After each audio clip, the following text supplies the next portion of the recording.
There we go. Okay. Hi, everybody. I am Richard, and we are back with Dark Streets and Darker Secrets, playing through the module, The Price of Evil. We're down a couple of players this week who could not rejoin us, but I am here with the members of the Hudson Valley Paranormal Society, a society just north of New York City who have hiked out into the Hudson Highlands to explore an abandoned old town in the middle of winter.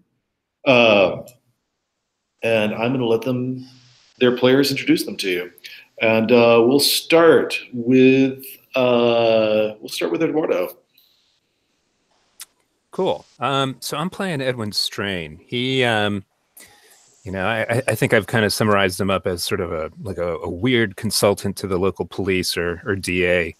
I think in that first session I kind of described him as the little kid from the Sixth Sense, all grown up.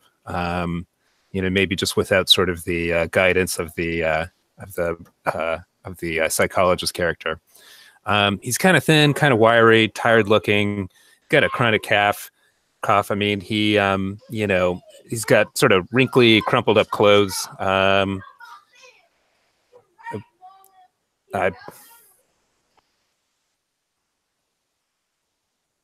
Sorry about that. I got some background noise. Are you hearing that? Don't worry about it. Yeah. All of us have background noise. It's just okay, cool.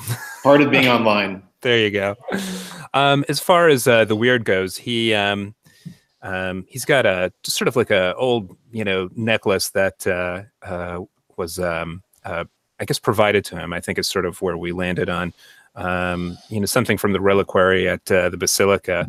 And we also kind of hinted at sort of a sinister pact we were going to sort of unfold over time. Not quite clear, but figured we'd develop this, I guess, throughout the game.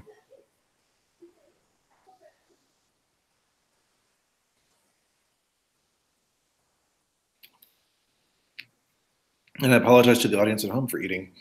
I think the next person we're going to introduce is Amos, played by Robbie.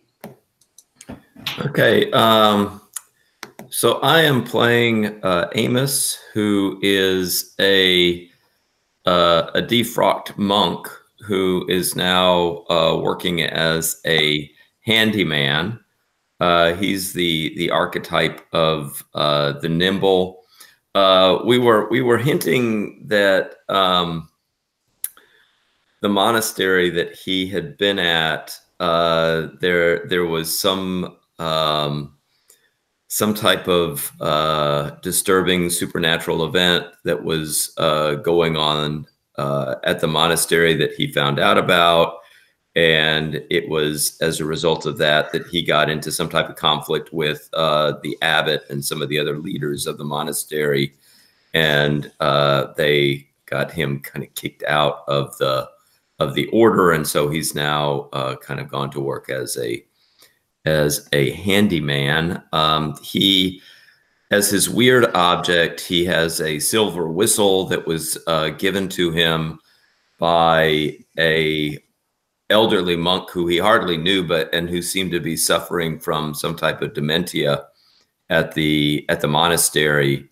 But the monk insisted that Amos take this whistle, so he carries that with him, and he is hiding some type of forbidden knowledge. And I would imagine that secret forbidden knowledge that he has some relationship to the kind of supernatural events that were occurring at the monastery that he became aware of.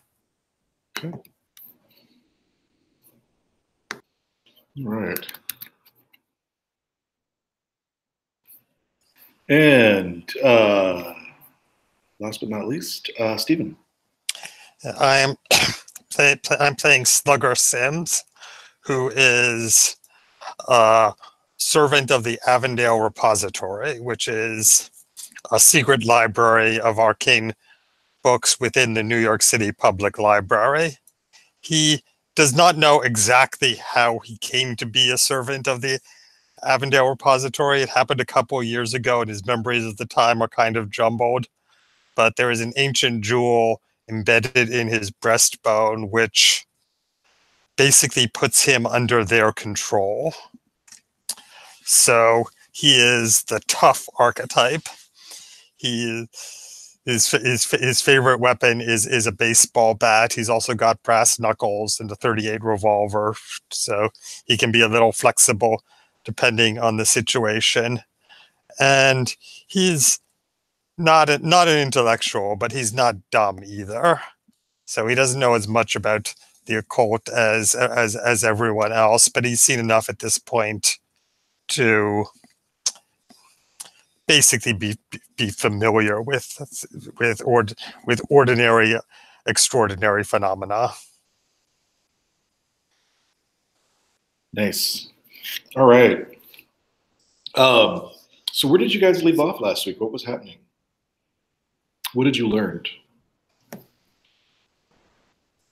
Well, Amos had before we went out, had interviewed some of the hikers who had been by Forege and had seen some strange things. So he heard about some NYU students who got lost in the area and I guess came to the parsonage and had seen something in the right front upper window, some type of figure that they saw up there.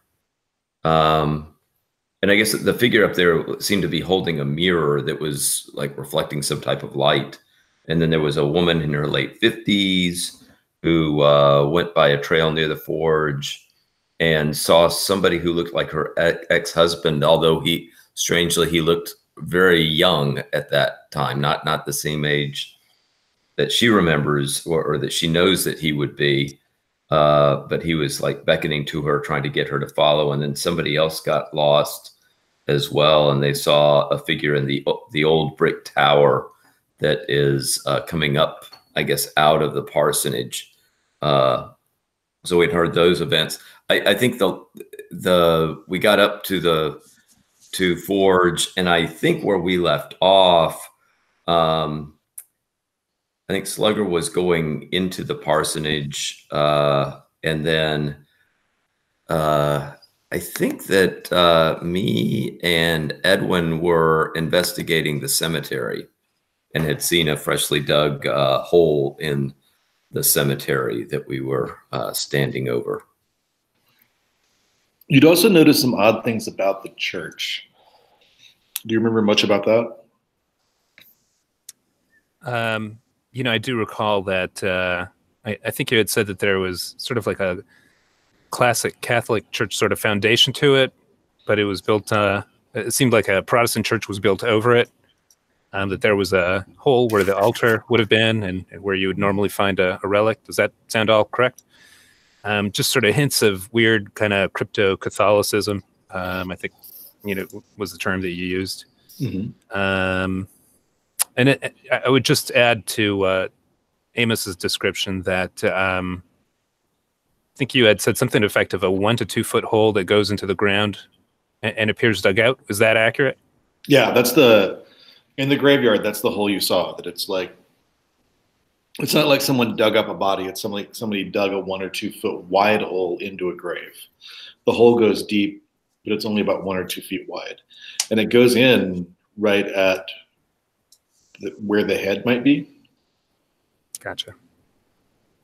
And then I think the only other thing I could add was just you know, the elements of research that Edwin did. Massive accident that ultimately caused the mill to close, the nearby town mill, and just a legend of a famous headless figure, not unlike Sleepy Hollow. Several local legends active around the Civil War, I believe, and the last sighting was shortly after a new pastor came around, 1919, Pastor Bowman.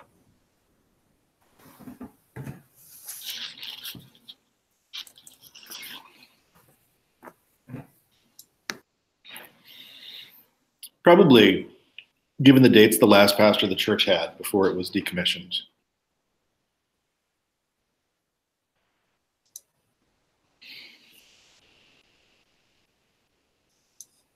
seems likely. All right.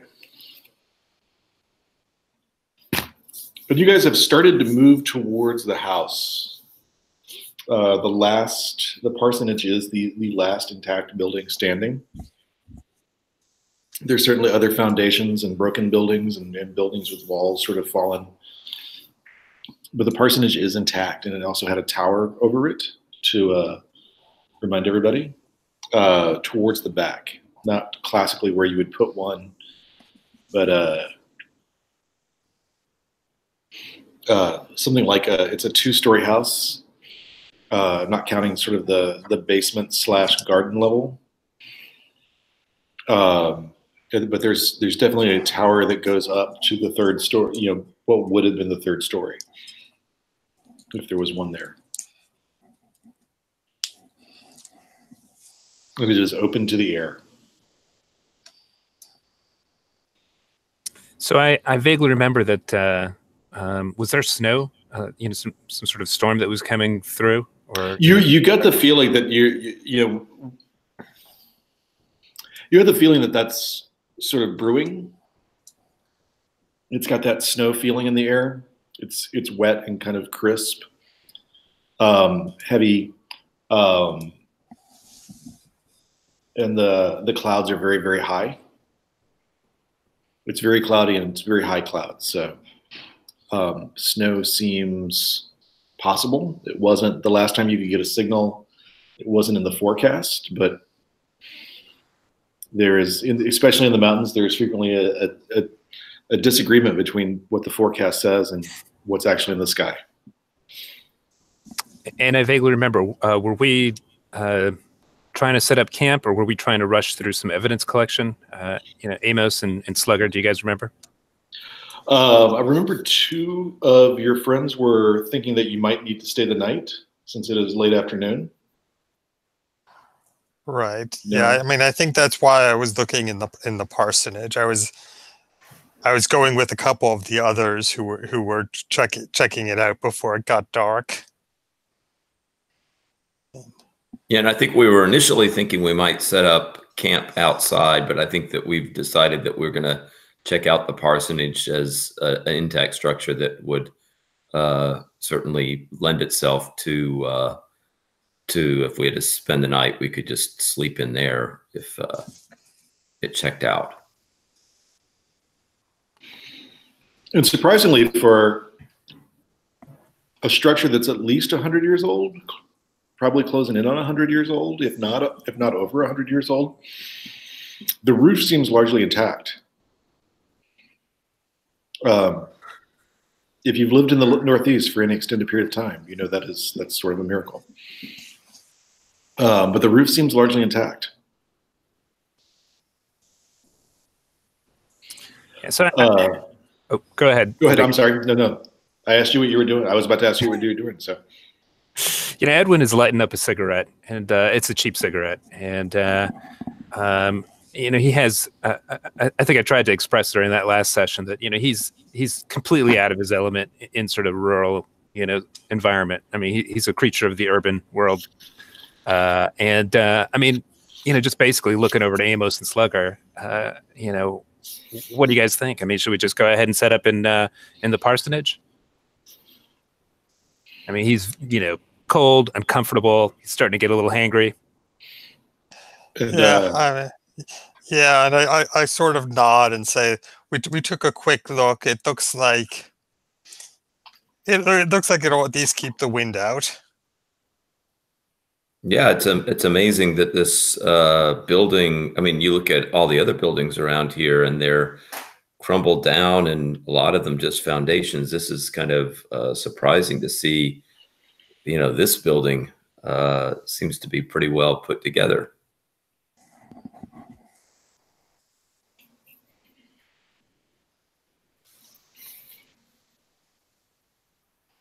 Should we go inside? Yeah, I don't remember. How much more daylight do we have before it gets dark? 2.5 hours. Yeah, let's do it. That's my vote. Okay. Being winter, the sun tends to linger and then set really fast. Right. So you probably have good light till about 4, but then once it sort of gets past a certain point of the horizon, it's going to fade really quickly. Right. So I don't remember that we completely explored the parsonage. Is that right? No, you barely opened the door, I think. Right. Right. All right. You saw, I believe you saw, Stephen, correct me if I'm wrong, but I believe you opened the door, saw a forked staircase kind of going like this. Right. Audience at home, if you're watching the camera, I made the U sound shape. Right. Between those two forks were a weirdly medieval suit of armor.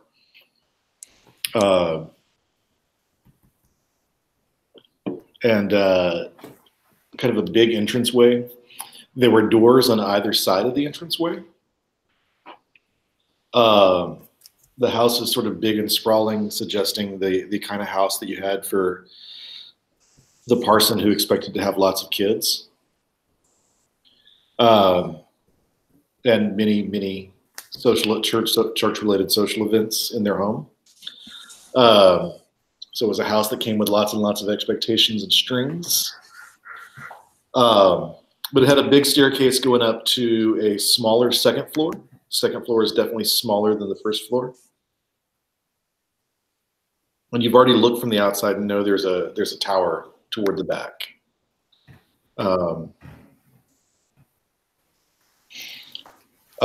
So you walked in, you saw that in the limited light you had, just from the windows, you saw that there was the big entrance, kind of grand hall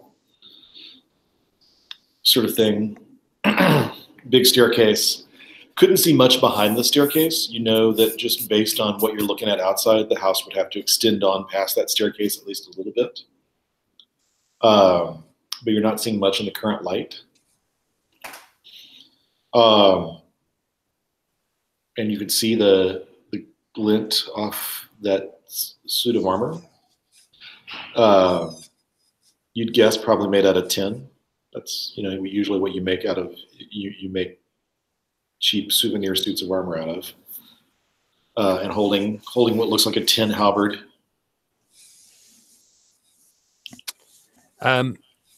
Is there anything else of interest, in this entranceway? I mean, has it been cleared out of furniture, pictures, paintings, the kind of usual thing you would anticipate seeing in a house that's been lived in? There's the grand hall doesn't have much in it. In fact, there's not even, you can see sort of like where you guess benches or chairs or small tables might have been set around for people to sit, but they're are built into the wall to sort of keep them upright and stable, but they're not there anymore. The grand hall is pretty empty, other than that one suit of armor. And does in terms of like dust or the condition here, does it look like anybody's been in here, or does it look like it's been pretty much resting here for quite a while? You don't see anything obvious. The air is dusty, the ground is dusty. The air is also really cold and stale. If you'd like, make an intellect check. Okay. And my intellect is...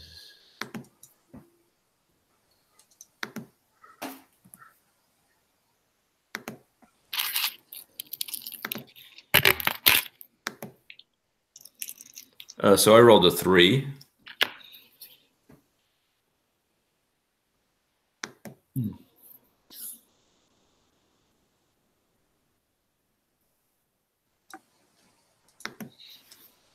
Three, so that's definitely under your intellect. Yeah. I wasn't going to put a difficulty on it. And pardon that bite right there. So there's no difficulty on it. You rolled a 3, definitely under your intellect. So yeah, you can sort of make out Um,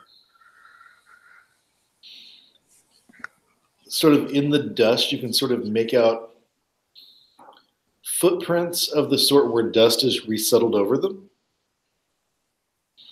But it's hard to tell if they're from the same people, and it's hard to tell where they're going. They're just sort of going through the most logical sort of middle of the hall sort of way up the stairs, and then around the back of the stairs, and then to the doors. And it's just barely visible to you that it's sort of just sort of, it's less disturbances of the dust and more former disturbances of the dust that new dust has settled back over. But there's just enough difference you can make them out. Possibly if the light was brighter, you wouldn't be able to make them out at all. It's just sort of this contrast, low light coming in from the door that's sort of making them a little bit visible.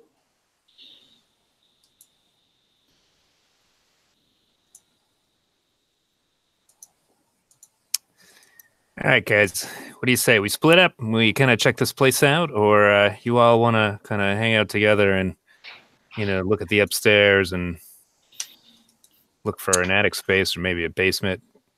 What do you say? I say that we stick together.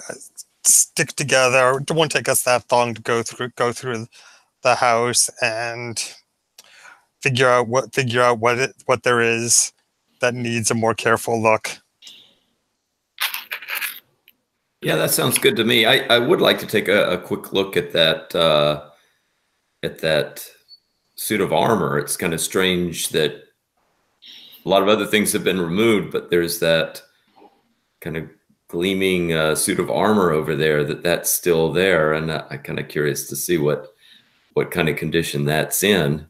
Your estimation is that it's probably 10, just because you're not seeing the corrosion you would expect. You're not seeing the aggressive corrosion you would expect if it was actually iron. Mm-hmm. And it seems pretty expensive to have the entire thing made out of some sort of stainless steel. So you can move towards it.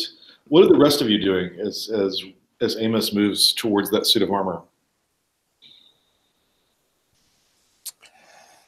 Again, there's clearly space in the house behind the stairs. There's 2 doors on your left and 2 doors on your right.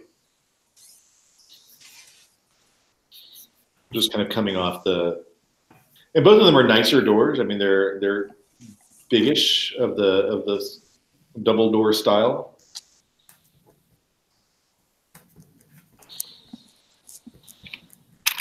Right. I'll just stick with him while he's examining the armor. I mean, be ready if it suddenly comes to life or something. I'm gonna go off and start checking those rooms on the right. Just kind of, you know, sort of pointing my flashlight around, just kind of trying to get a sense of the area. Okay. And Stephen, repeat for me what you just said. I'm sorry. I just said that I was covering him while he checks the suit of armor in case it comes to life or something. Smart.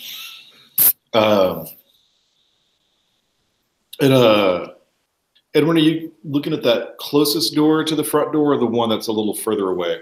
I would go with the closest one and then move on to the further one. Awesome. Okay.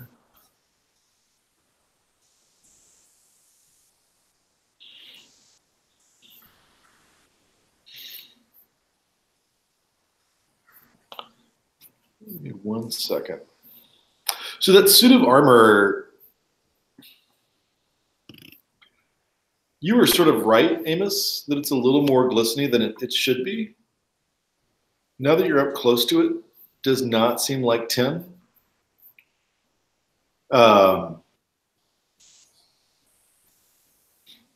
It seems like well-maintained steel.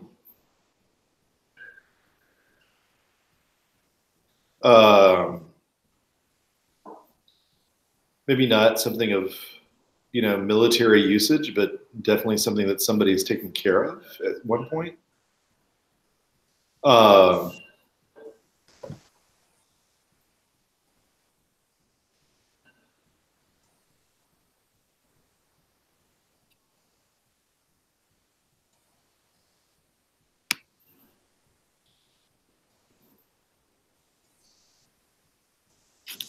I will remind you guys, because I forgot to remind you guys before and then right after the broadcast, there is the X card on the table. If at any point you need to just everybody feel comfortable knowing what the X card is. Yeah. All right. Um,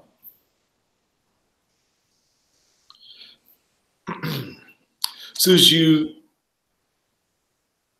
but nothing shocking other than the quality and lack of corrosion on that steel or the halberd. Both of them seem a little small, but neither of them seems corroded or poorly maintained. They do have dust on them. All right. Well, I'll try flipping up the visor, see what's inside. Edwin, you open the door. It creaks pretty loudly, as you might guess. What are you doing for light? So I think part of my kit included basic camping gear and an LED electric lantern. Okay, good. Yeah. So you've got one of those basic camping lanterns in one hand, which is good. Whatever you're in seems to mainly just whatever it was originally seems to mainly just be storage.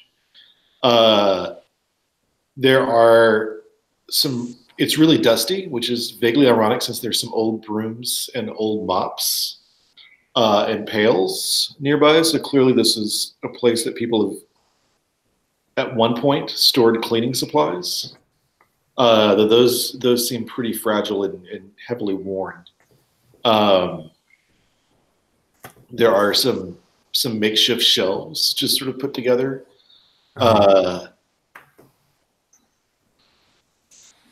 are some crates on the shelves, and they're actually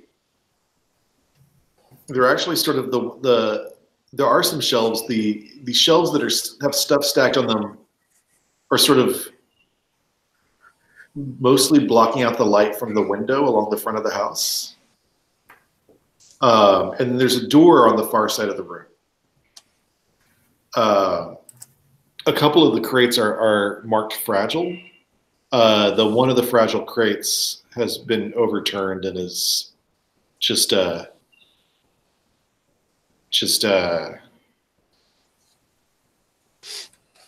sitting on the floor.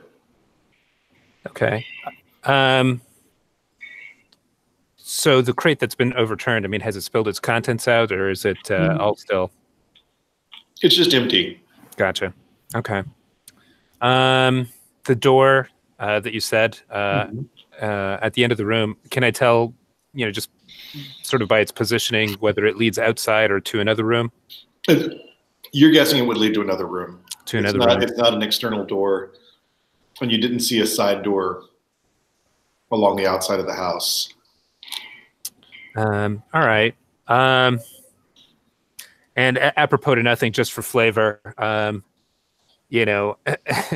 everything that Edwin has is new and store bought, and you can hear the swish, swish, swish as his his crisp jacket just sort of, it's almost like a corduroy pants sort of sliding.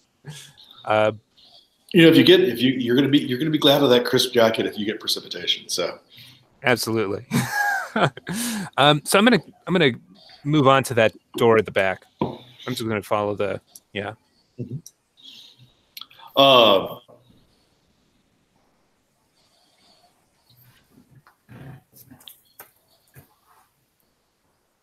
So you open that door.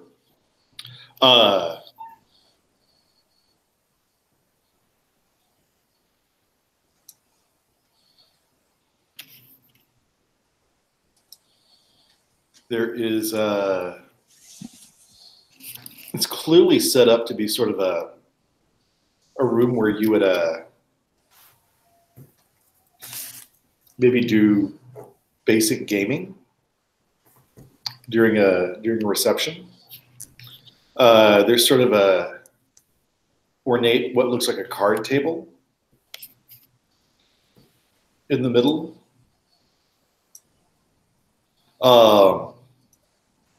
There's several leather chairs, though they seem pretty worn and dusty.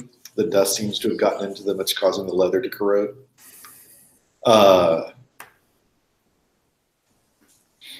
There's an old fireplace that looks like it is not used in a very long time. And you can tell by the position of the chain and that the flue is bolted down.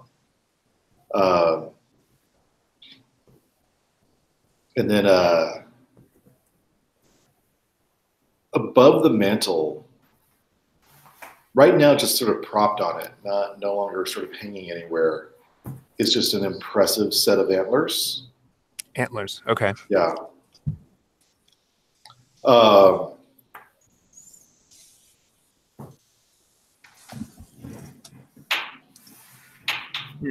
There's a cabinet nearby. But other than the chairs, table, and cabinet, the very impressive set of antlers, there's not much here. So, I think part of Edwin's, let me research this real quick before I say. No worries. Yeah, so, part of being the smart, Edwin's kind of like a repository or a walking repository of knowledge. Would he be able to sort of date or, just kind of, figure out like, oh yeah, that bureau, that's 1947. That's Edwin Miller, piece of furniture, just to kind of understand sort of the, how old these pieces are.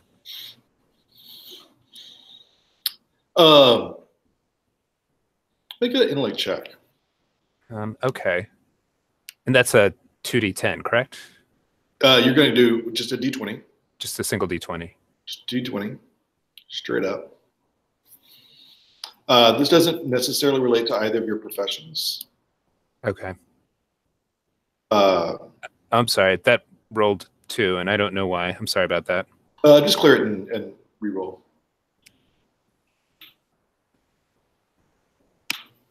Okay. So 1d20 and red.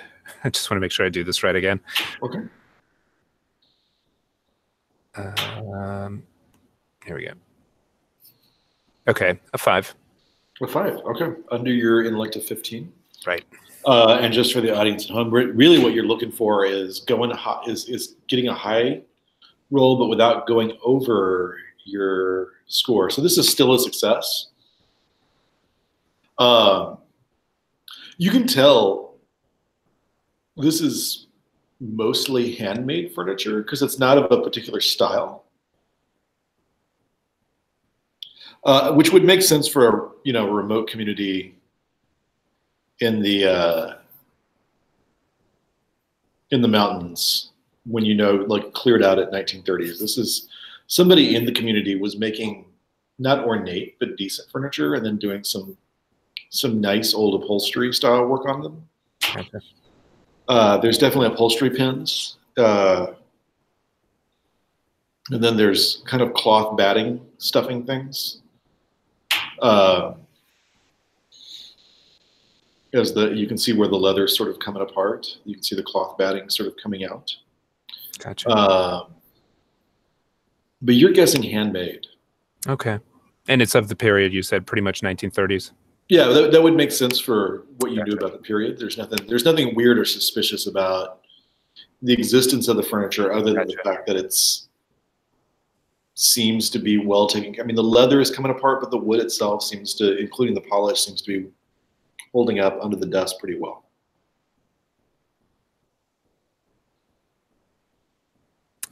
And I guess just as a last question, if I can ask one, anything as far as just any personal items like photographs or there's that cabinet. Okay. I guess I'm gonna make my way over to the cabinet and, with the intent to sort of open the drawers and explore the, see if there's anything in there left. Mm-hmm.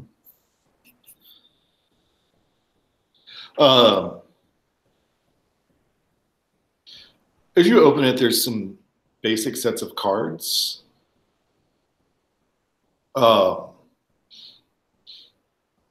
There is an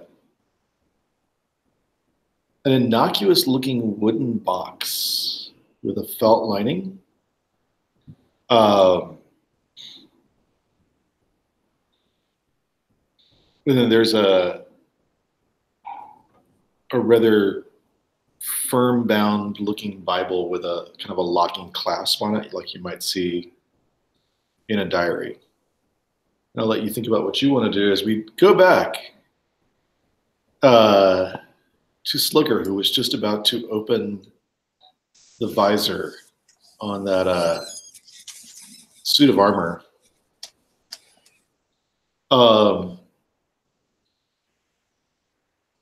Slugger, you lift the visor on the suit of armor, and you don't see much, but I'd like you to make a willpower roll. Okay.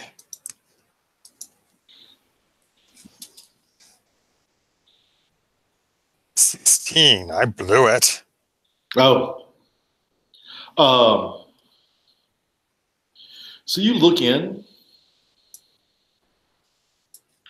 to that. For a second, you think your imagination must be getting the best of you, since it just seems freakishly dark underneath the visor. And then the visor just sort of slips out of your hand and slams shut.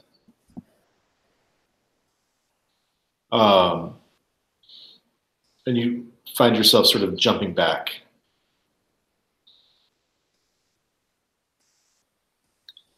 Make a roll a d6.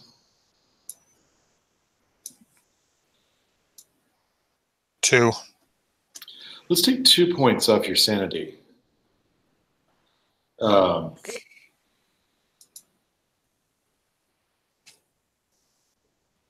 Amos, how do you react? From where you are, you looked in, saw the expected empty space. You saw him sort of slip the, you saw him just going to let down the visor. It clinked, and he seemed to jump back. Yeah, Amos. I guess we'll look at Slugger and say, Slugger, what is wrong with you? I'm not sure. Did you see something weird there? I just saw what looked like an empty suit of armor. But you've are you feeling okay? Just a jumpy, I guess. I don't know why that thing seems so freaky.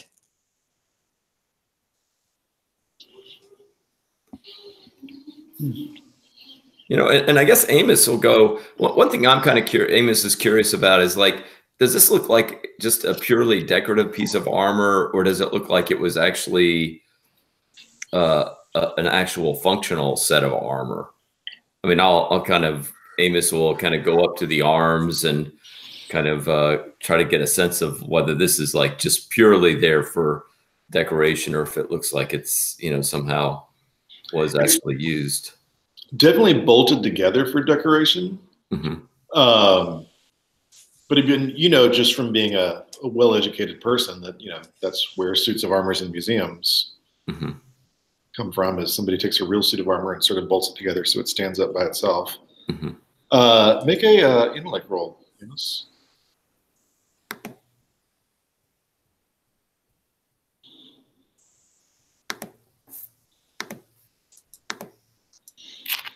Oh, I rolled a 20. Mm-hmm.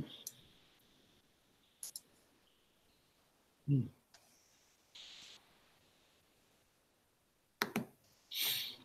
mean, like I said before, it seems to be made out of some kind of steel, but it's too small. Mm-hmm.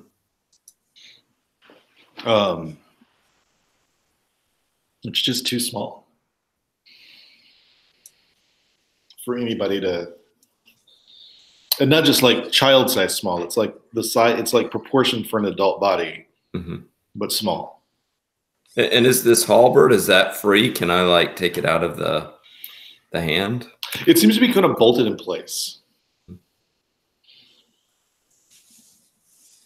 You'd have to sort of disassemble those gauntlets to get the halberd out. Okay, and I'll also just take. I have I think I have like I have a tool box, and I think also I set a crowbar with me. I'll take my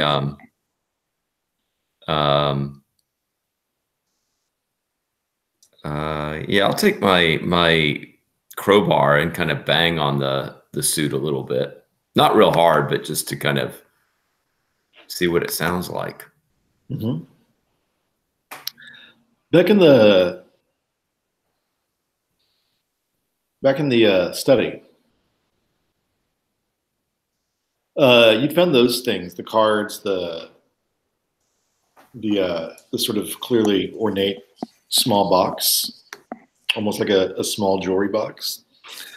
Whatever's inside is pretty muffled. I'm sorry. Can you repeat that? It was whatever's inside is pretty muffled. Muffled. Okay. And then that Bible. Mm-hmm. Anything I can tell from the Bible just by looking at it, or would I want to sort of dip into my repository of knowledge to try to date it or understand the significance that this is a King James Bible or this is a New American Bible or something like that? Give me 1 second. Date I should have looked up earlier.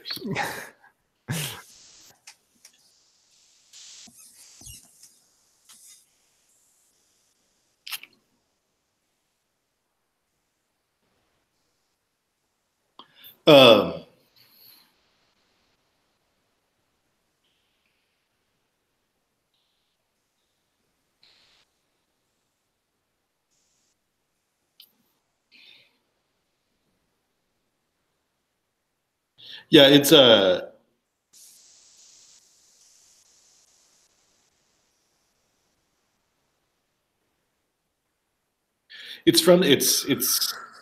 the outside. It's marked the Cana Society.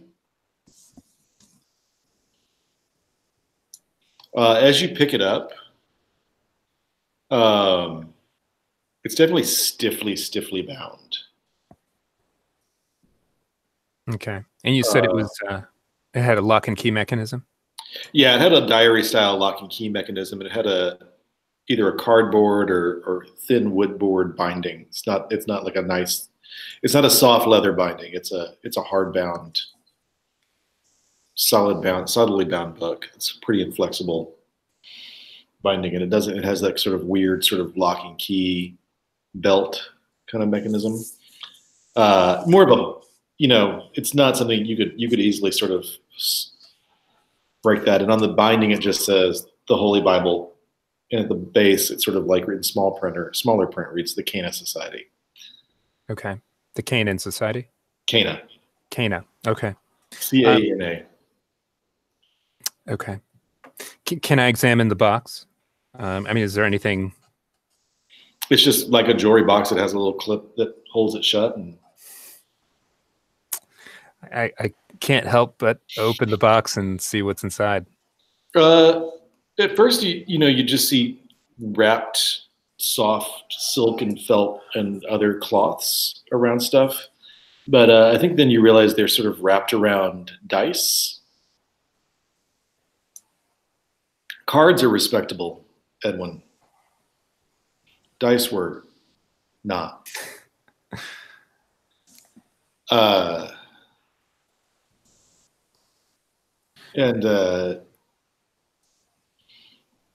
So yeah, there's a whole little box of dice.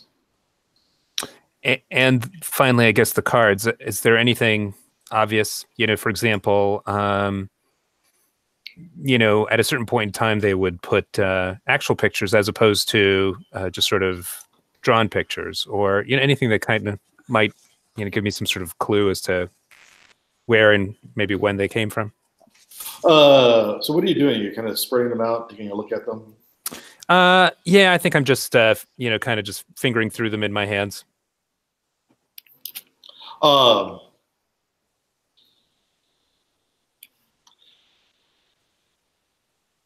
The outside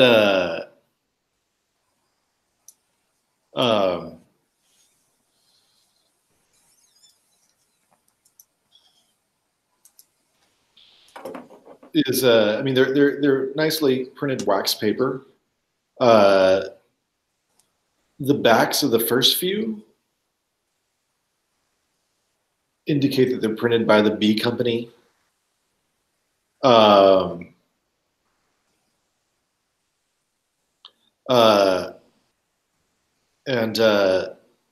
as you shuffle down past the first few, the internal cards all have pornographic backings.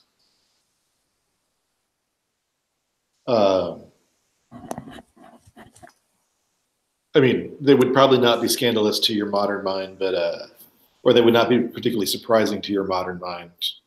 Sure. Your post 1970s modern mind, but they are definitely would have been strange to find in a parsonage in the 1910s, 1920s. Okay. There's a couple others that are also B playing cards that seem like normal decks.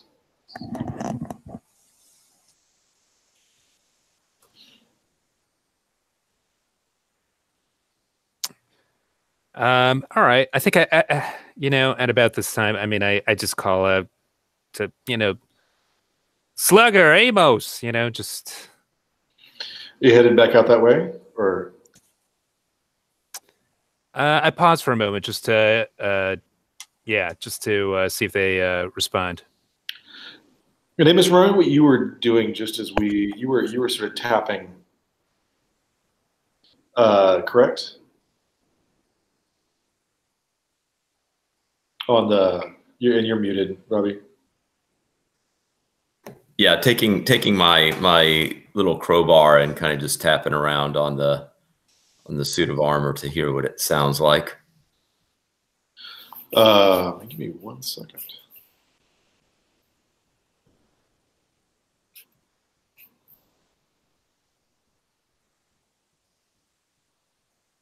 Yeah, it taps around and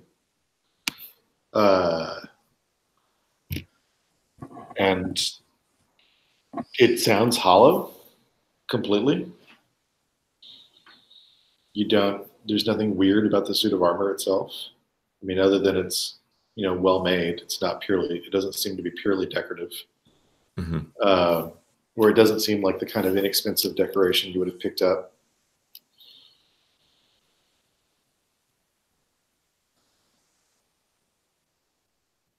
And I'll turn and say to Slugger, I don't know what was disturbing you about this piece of armor. It just seems like a hollow piece of armor sitting here. What's strange is it's still here, but doesn't seem particularly unusual. It's a little small, but yeah, and just then we hear Amos calling for us, and I hurry off to find Amos. Just this is a good excuse not to explain what I find creepy about this armor.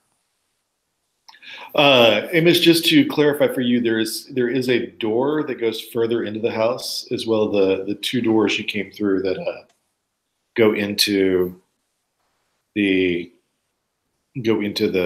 main room. Okay. Oh, sorry, that was for Edwin. Sorry, apologies.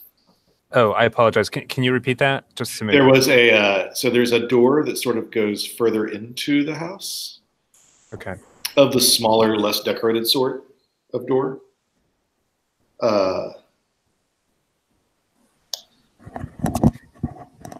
Do I get a sense that these guys are approaching, or I mean, would Yeah, I? you can hear at least one of them coming your way.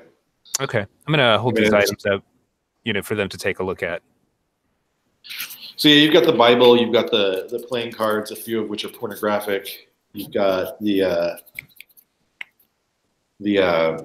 box of dice.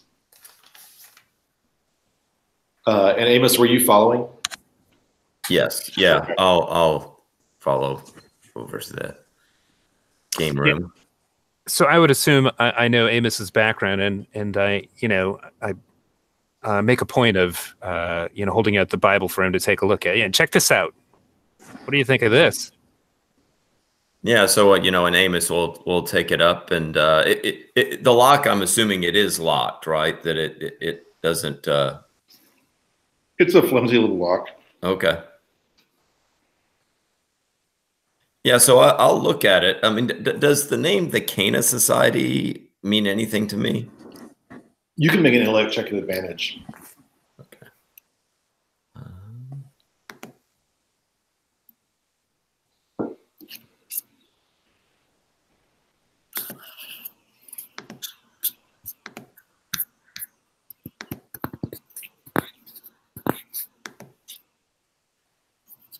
So a 13 and a 2.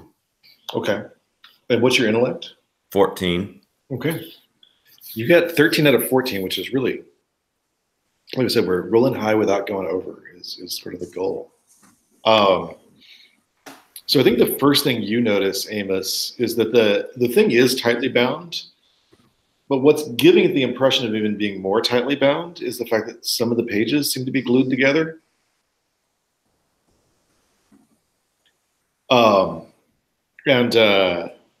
There's definitely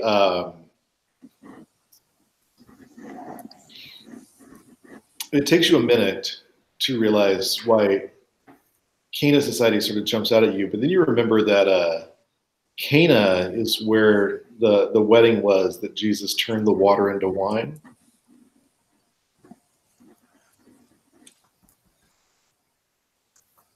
And then you see the Roman numeral date right under the Cana Society, which would have been 1925.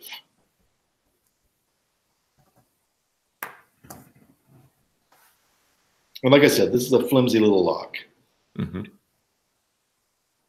Yeah, so I mean, I would go on and I'll see if I can open it with my fingers, and if not, I mean, I have tools that I could, use to. You're pretty sure smacking it with your, just against a firm surface lightly with your crowbar would probably pop that. Okay. Either open or off. Yeah, so I'll go on and open it. I don't need to worry about destroying the lock. But then you see where the pages are sort of glued together towards the center as it comes open and sort of wedged into a cutaway space amidst the glued pages are a rather nice leather exterior flask.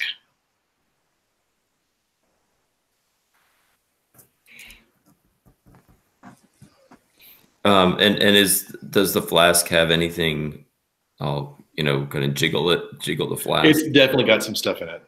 Okay, and I'll go on and open it up and take a little smell. It is.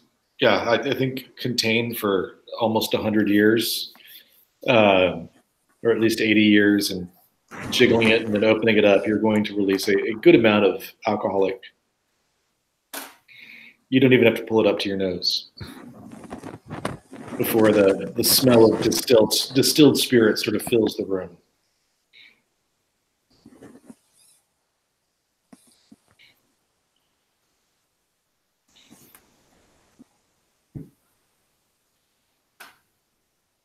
Well, it looks like our parson was maybe leading something of a double life, it looks like. Yeah, I hold up the cards. Somebody who knew how to party, clearly, huh? I think that at least you, Amos, and maybe also Edwin would remember that 1925 is definitely the middle of Prohibition. Mm-hmm. Yeah. I mean, honestly, as clerical scandals go, it looks like the 1920s were pretty tame.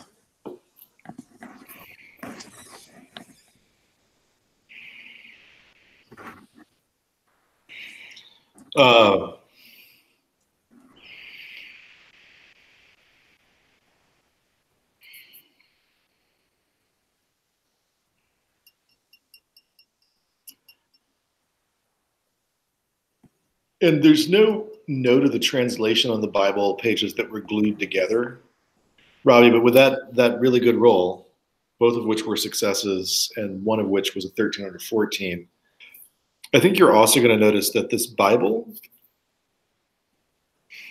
there's at least one passage that's unglued where you see a note that this is not the KJV that would have been used pretty much in every Protestant church in English across the country in the 1920s. This is the Old Catholic Douay Rheims English Bible, which can sound similar in several places, but I think you, as a former monk, spot something where you see a distinction that would not have existed in the KJV, would only have existed. Yeah. So, and I'll, when I notice that, I'll relay that information to the others that,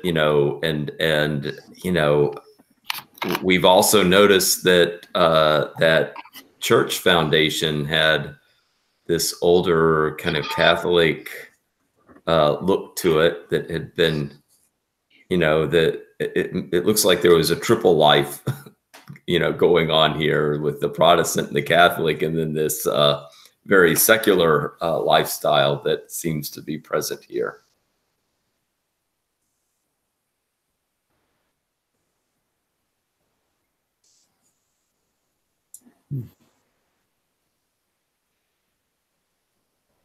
I take the opportunity to point at the other door, the unopened door, and kind of suggest, I don't know, you want to keep going? Yeah, I shrug and I walk over and open the door. There's a bathroom. There's sort of a bench under a window, and there's a chamber, seems to be a working toilet, or what would have been at one time a working flushable toilet. Suggestion of running water, which is definitely odd. And a big clawfoot tub. But, yeah. What date was this building abandoned? In the 30s. Right. Okay.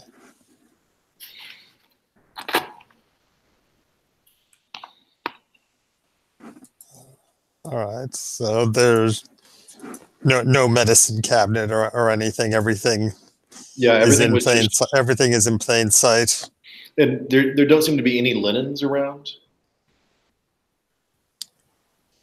Okay, so yeah, and so go back out. Check out the other rooms. I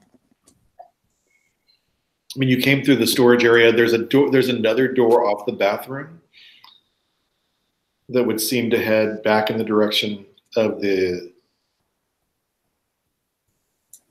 kind of main hall.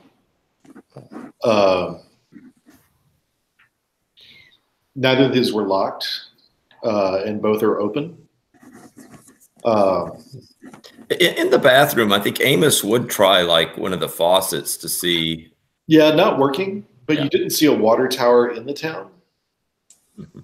So what if there was a water tower in the town that was sort of creating pressure for running water, then it's either been disassembled or destroyed or something.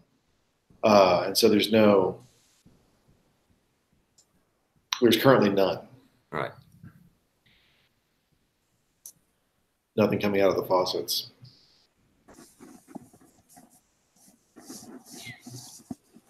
Yeah, maybe we should just keep moving.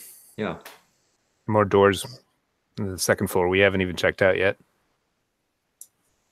And like I said, there's a door from the bathroom going back into the game room, and then there's one sort of heading back towards the entrance.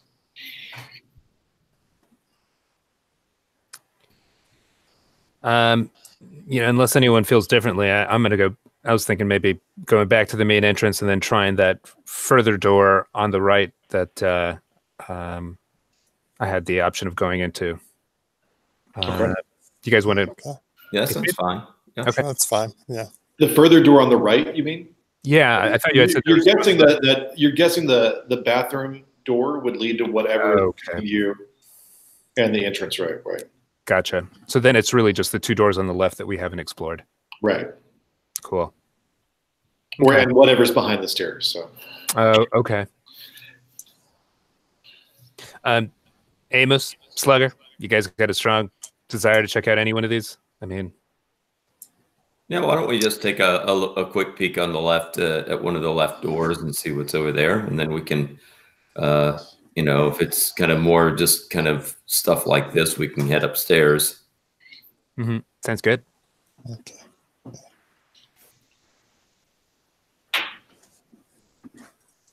Okay. Yeah, I mean, let's go.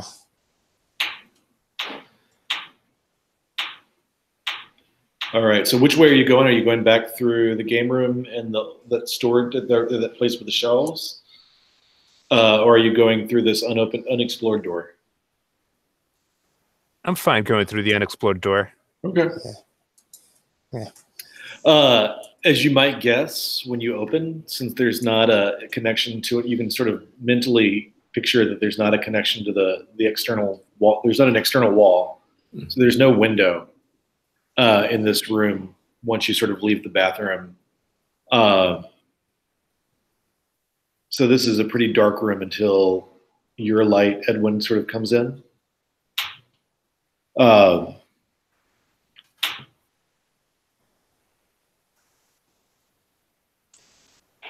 And there's a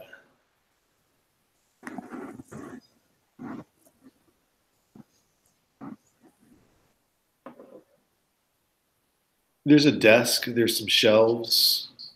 Not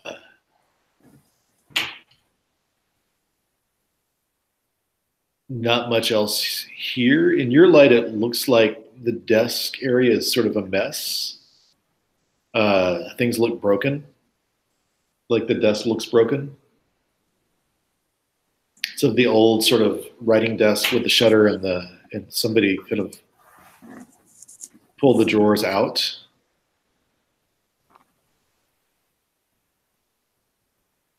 And then from that, you can see the light. You're guessing from the main entrance hall. It's kind of a gray light coming under the door that's sort of past you. And I'll take a quick look at the writing desk, see if there's anything in it, any hidden compartments.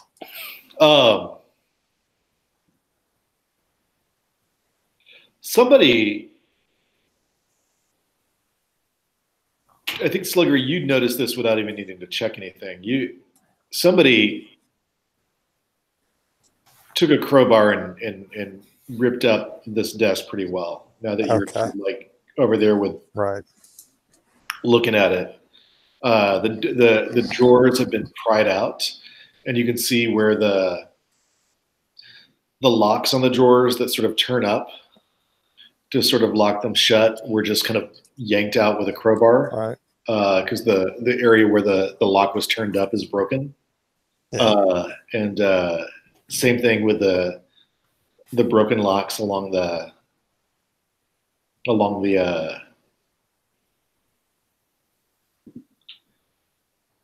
am I trying to say? Along the back of the shutter. And this desk is empty. You can see some ink stains. You can see some scraps of paper. But somebody emptied this desk who did not have access to it. And you can see where there was a hidden compartment because it's been pulled out and sort of just trailing under the desk. Right. Okay. Yeah, so they found whatever was in there, they found it and it's gone. Okay.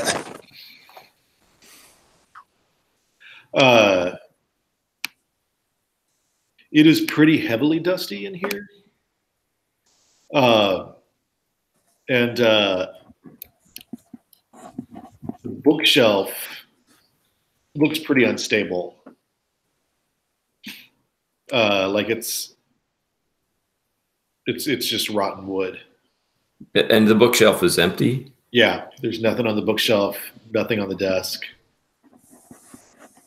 I mean, the bookshelf has lots of dust and lots of rotten support wood. It clearly one time had lots of stuff on it because the wood in the middle was bowed on several of the shelves, but there's nothing there now. There's no remaining personal effects. Again, nothing that would. Pretty empty. Okay.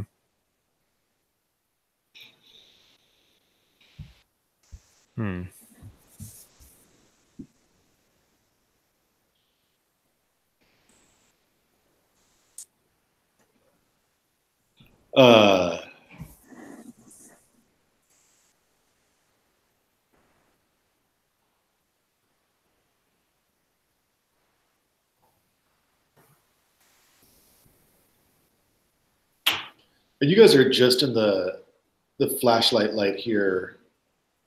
Would I'd like all of you to make a willpower check.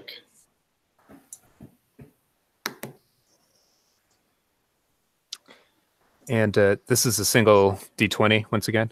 Uh-huh. Okay. Equal to or under your willpower. I make it.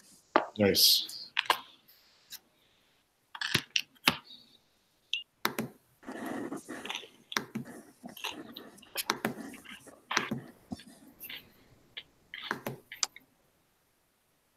I made it. I rolled a 3. I think that's my dice. Amos, how did you do? I don't think I thought I had rolled one, but I maybe I didn't enter the number in here. 14. And how's that do in relation to your willpower? That's my willpower is at 10. Amos, I'm going to need you to roll a d6. Okay.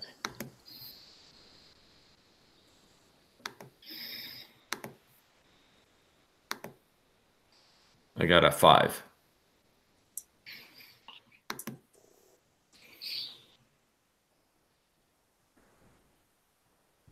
So when the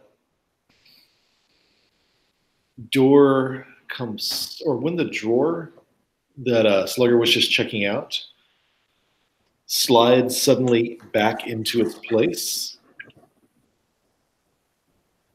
Amos, you're looking straight at it.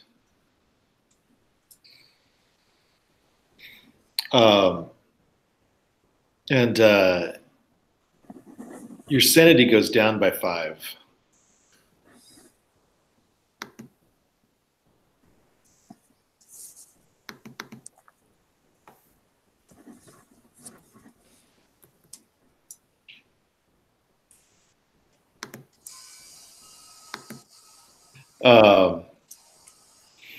As your heart sort of speeds up, and then everybody hears the door slide and then slam. But Amos, you're looking straight at it. And that's when the door to the main hallway, as if sort of jarred loose by the noise, just sort of slinks quietly, creakily open, or slowly, creakily open.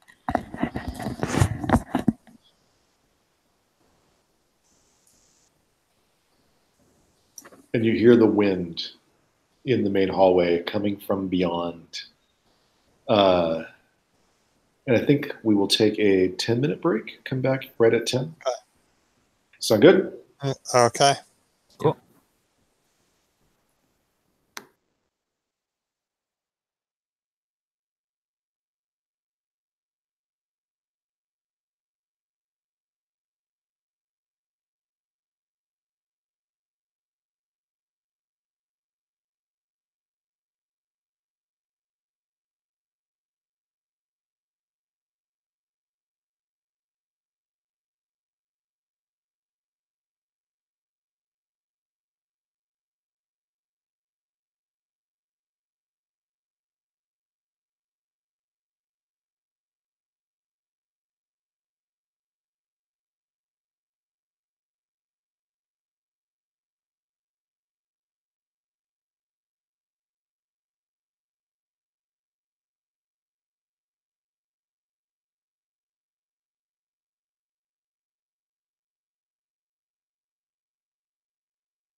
All right, welcome back.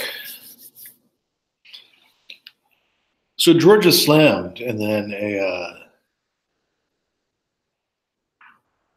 the doorway back to the main hall creaked open. You can see the stairs in the thin light. The light coming in through the front door, I don't know how to describe it. As it has sort of an odd grayish character to it. When you hear the wind whistling,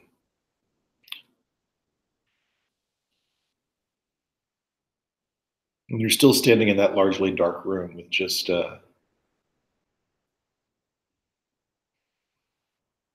Edwin's camping light. Yeah, and I think, you know, Amos, who has been kind of shaken up by this, asks, did you all see or feel anything with that drawer? Not a thing, man. Not a thing. No, I mean, I heard you slam it shut, but Yeah, I don't know what's going on, but I'm getting, for some reason, a little creeped out by this. You saw it slam itself. Yeah. Yeah, Edwin walks over and just sort of like he, manipulates it with his own hand, and it's like it seems normal to me. Edwin, you think you see something in the dust at the bottom of the drawer? I take the time, I guess, to examine more closely. I shine my light on it.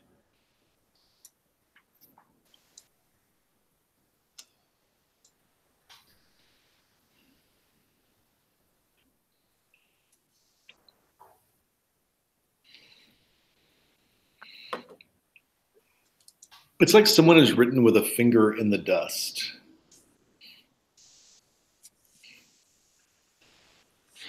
And what they wrote were the words, "in the snow."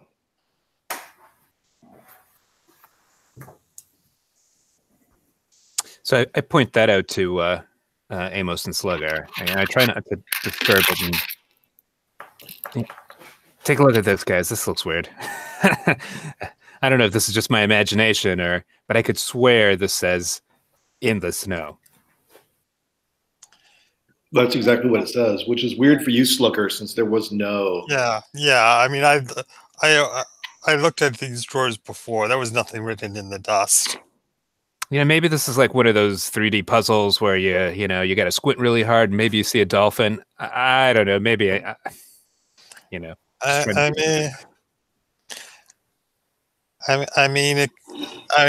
look at it from different angles in case it's something that's only visible from one angle. It's like, no, this definitely was not. I definitely would have seen this if this were here. In fact, Slugger, when you look at it, it's so freshly written that no dust is resettled onto it. Yeah.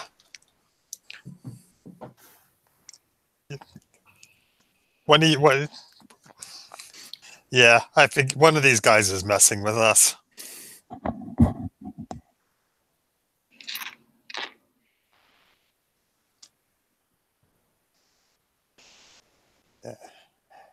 By what one of these guys? Who do you mean? Oh, must be Amos. He must have written something in the dust and then slammed the door, and he's just trying to freak us out.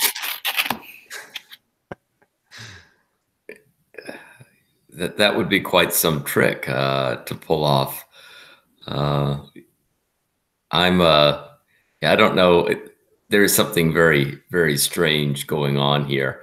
And I think Amos also is going to be kind of, he keeps that silver whistle that was given to him. And whenever something really creepy happens around him that gives him kind of bad vibes, he kind of instinctively grasps that whistle as a little, he's not sure what it is, but it gives him some type of comfort.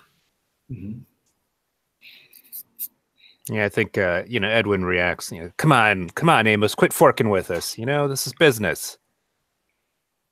Serious. Jeez. Are you sort of touching it in your hand, or are you actually going to blow on it? Right now, I'm just holding on to it. But yeah, the main hall, there's a wind definitely coming in from the open door. I think Edwin would go to just try to close the door and secure it. I mean, we still got to find a place to sleep tonight. When you come around that corner, both the main doors are open, or both the front doors are open, sort of wide.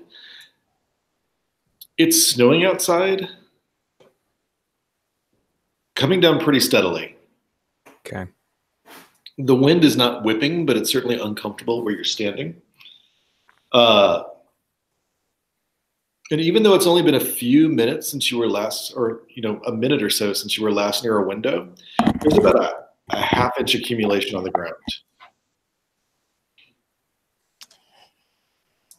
All right. Well.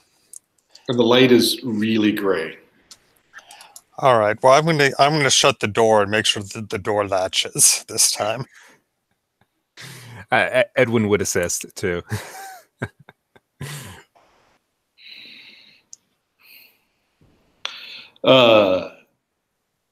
And even after you latch the door, you can feel just near the cracks the draft. Yeah. Where the two doors latch together.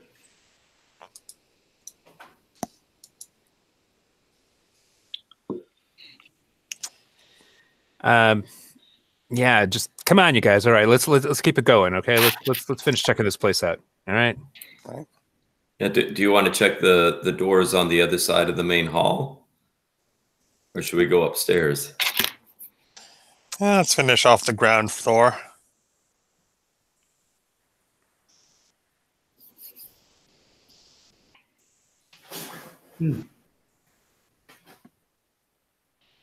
Are you going the internal door in the main hall, or the external, or the one closest to the front?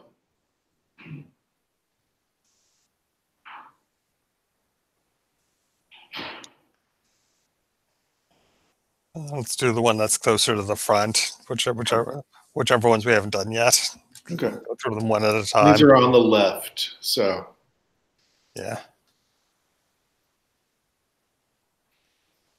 That first door leads to a pretty standard parlor, sitting area.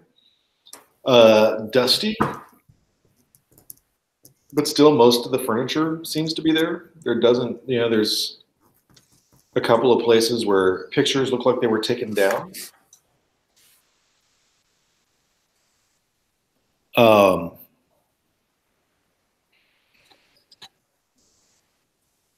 But nothing to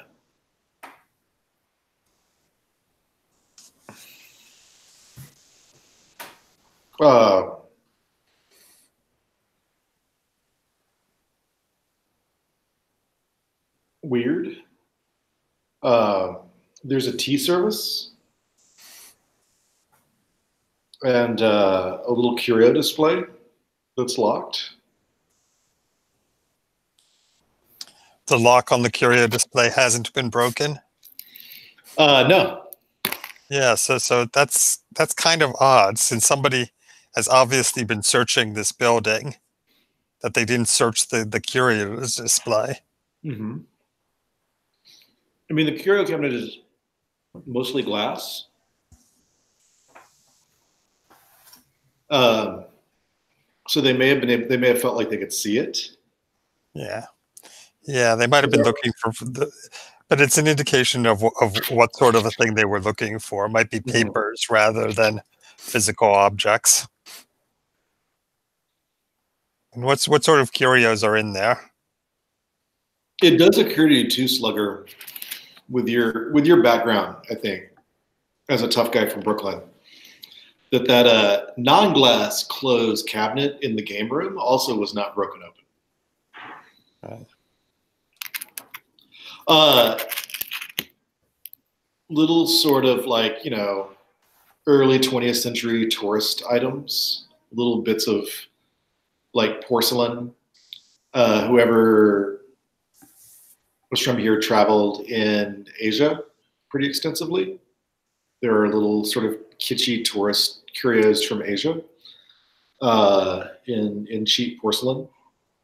And then there's a series of like dumb plates from different US cities.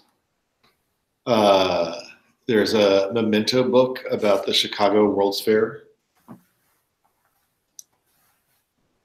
And there's another memento book about the St. Louis World's Fair.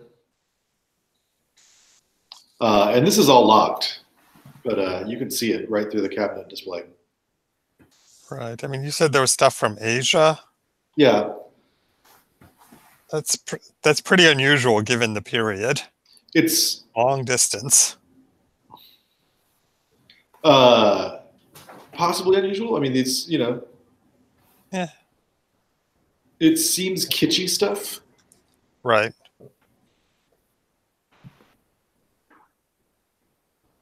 I think Amos, you might figure that it's either came from people who were missionaries or for business travelers or for things like that. Mm-hmm. Yeah, missionaries would make sense.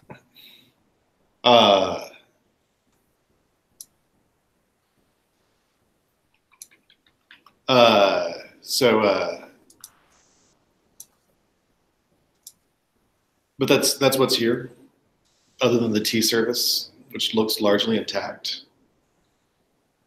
And is that just sitting on like a little table, or it's like a little tea cart? Okay. And I think I heard you say that there are, once again, no pictures, no personal items, nothing other than sort of the curio with the plates. Yeah. Okay. The curio with the plates, the little tchotchkes out of porcelain, and those two World's Fair books.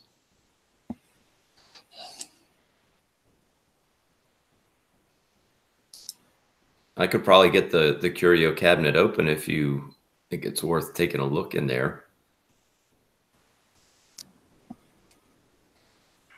Did I hear?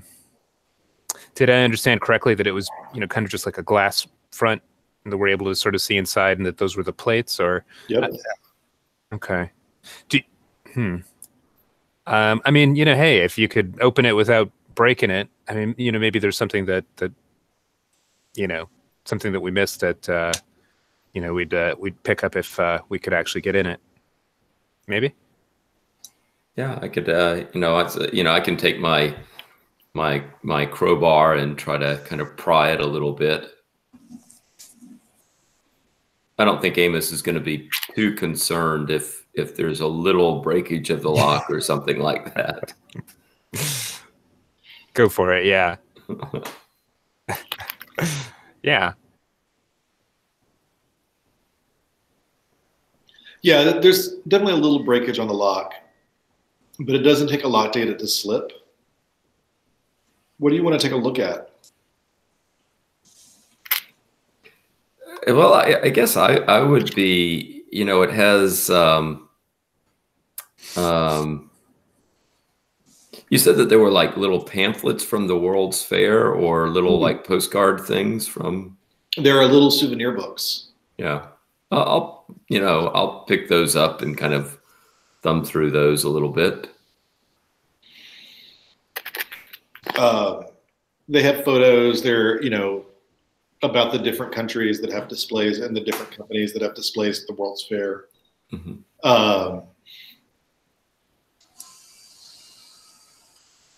But yeah, make an intellect roll, Amos. Not an advantage, just a straight up intellect roll.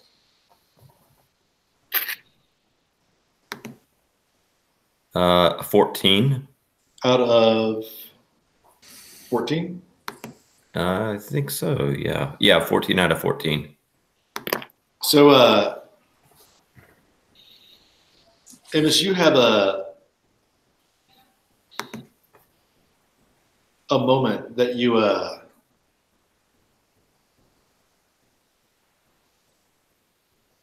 are looking at the World's Fair books,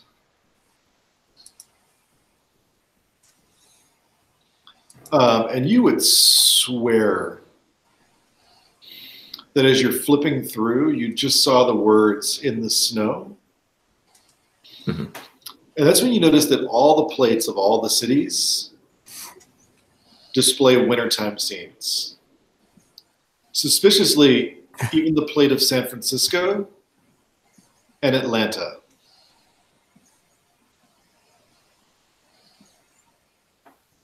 Hmm. That is curious. All of this wintertime scene, and now it's snowing outside. And Galveston.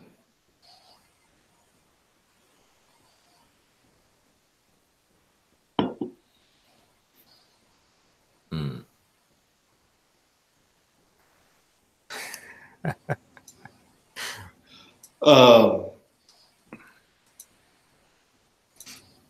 Also, there's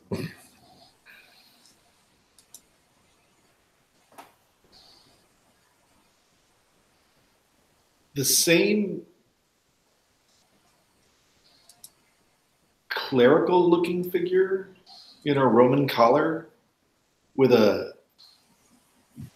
some sort of hat sort of pulled down over the brim with a very familiar-looking beard on each, just really small on each of the plates, just sort of in a different position, well, in a different spot on the plate, but in the same position, sort of always just sort of walking perpendicular to whatever you're looking at on the plate with his hat pulled down over his eyes.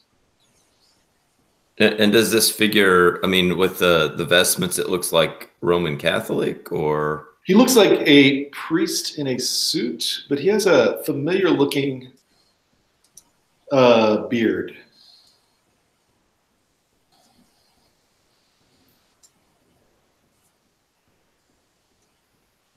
And can we, familiar looking, do I know why it looks familiar? It looks like your old friend, the monk with dementia, who gave you the whistle.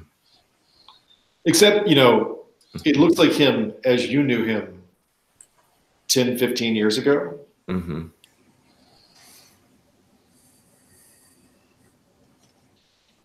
You know, you may not be able to quickly do the math in your head about whether he would have been alive in whenever these plates were printed, but it seems unlikely. And he certainly would not have been 80 years old and had that beard. Mm-hmm.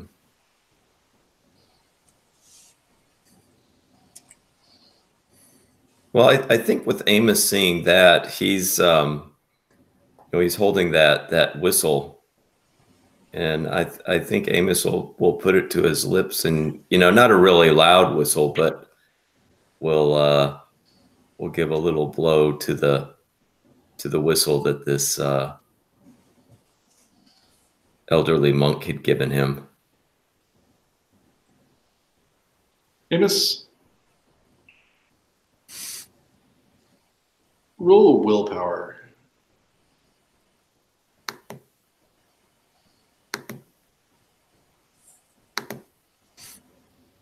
Rolled a 13. Under or over? Or That's over my willpower. All right. Of 10.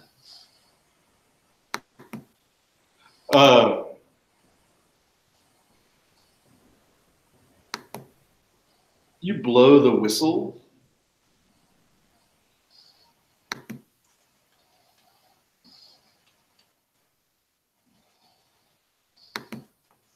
And then the figure is not on the plates anymore.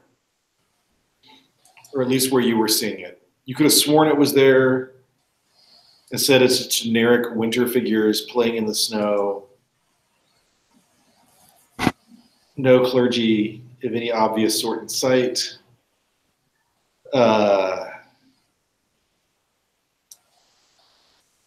Almost all Norman Rockwell-esque, but way too early. And not as specifically observed as Rockwell, but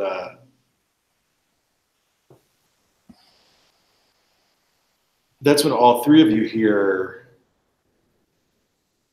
the front doors open.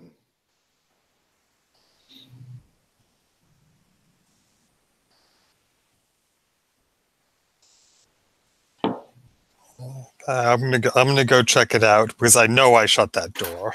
Mm-hmm.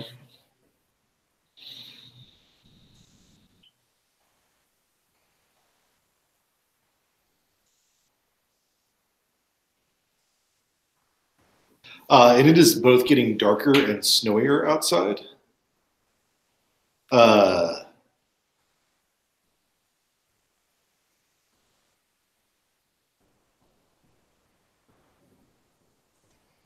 And the doors are just sort of there.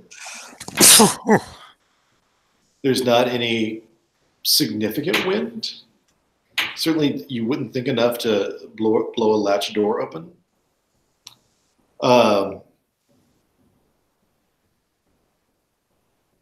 Though there's a lot of cold air coming in right this moment. As the snow starts to drift up into the covered porch.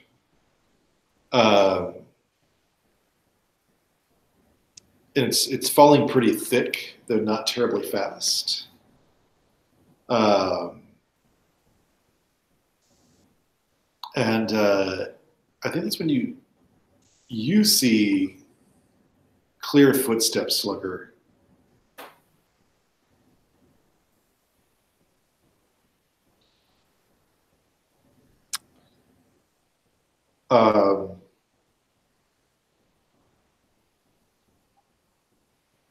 Very, very clear footsteps.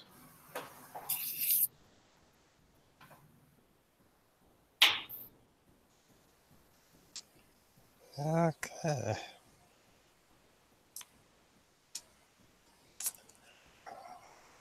I think all right. I'm getting my baseball bat out, and I'm going to try following the footsteps. Now these are going to the darker part. Remember, the light from the front window was just kind of going right up to the front of the steps. Yeah. As it's gotten darker and grayer outside. Darker just because volume of snow and also setting sun. The light doesn't even quite go that far. Yeah. Get out a flashlight, baseball bat in one hand, flashlight in the other.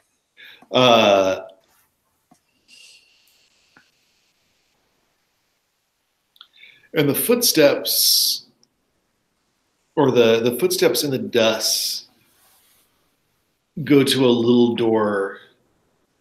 So once you get behind the staircase, there's a hallway with several more doors along that hallway. And then sort of immediately behind or underneath the staircase, there's another small door. You know, the house is certainly high enough that it has a cellar. You can tell just by the size of the stoop that it very likely has a cellar. And I think you saw some cellar windows last week, some small ones. Right. And I remember that there's no outside entrance to the cellar. Right. There's no outside entrance to the cellar. So you're guessing this may be your path down to the cellar.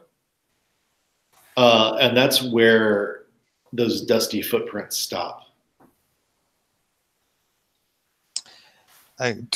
Do they actually stop, or do they go through the door?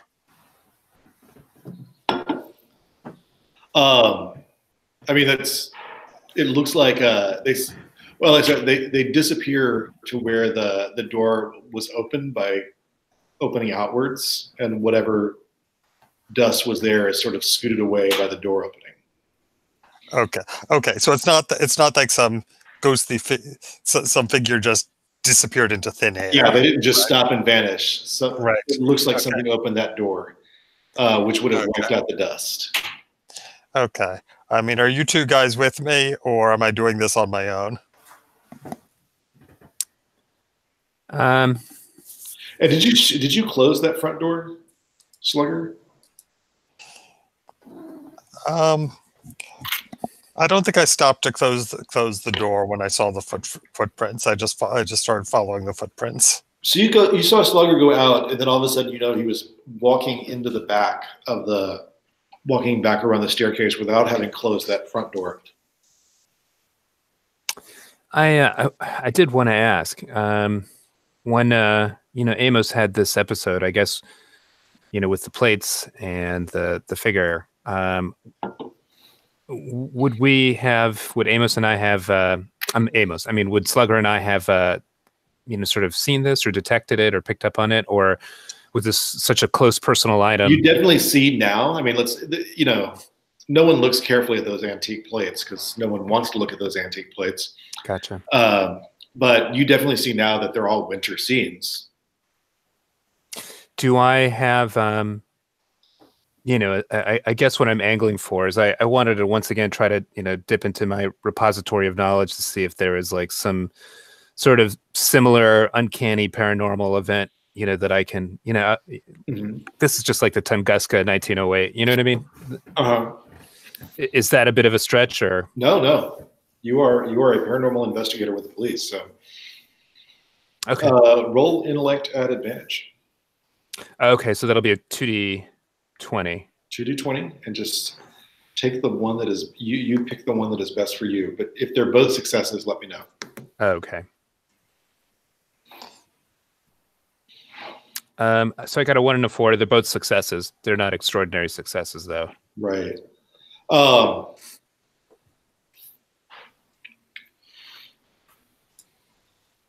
You're recalling that the woman you talked to saw her ex-husband? So I think that was Amos. Oh, Amos? Yeah. Well, I think you guys did compare notes, correct? Okay. Correct, yeah. Yeah. The woman that Amos had talked to had seen her ex-husband. You recalling there are other instances around here of people coming out and then reporting having seen people they thought were missing or had not seen in a long time. But then, nothing ever came of it, so nobody put much together. And those are mostly pretty recent.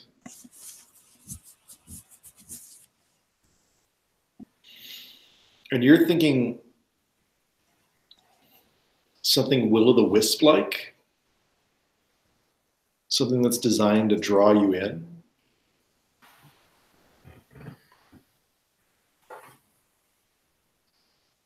And Amos, I'm assuming you had said something about seeing that figure on the board? I mean, I think I would ask if Edwin had seen anything with these plates. I think I'm seeing things, but did you tell him about the figure you saw on the plates? Yes. Yeah. Okay. Yeah.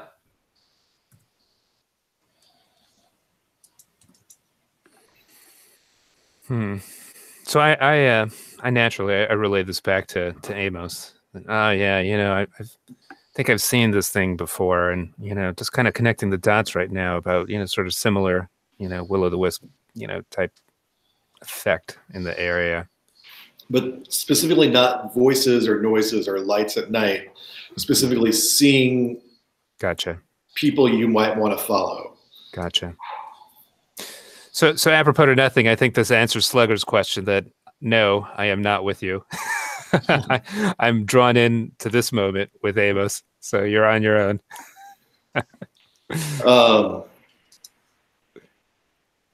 Amos, how are you doing? As he's mentioning like something sort of like trying to draw you in. I think, Amos is,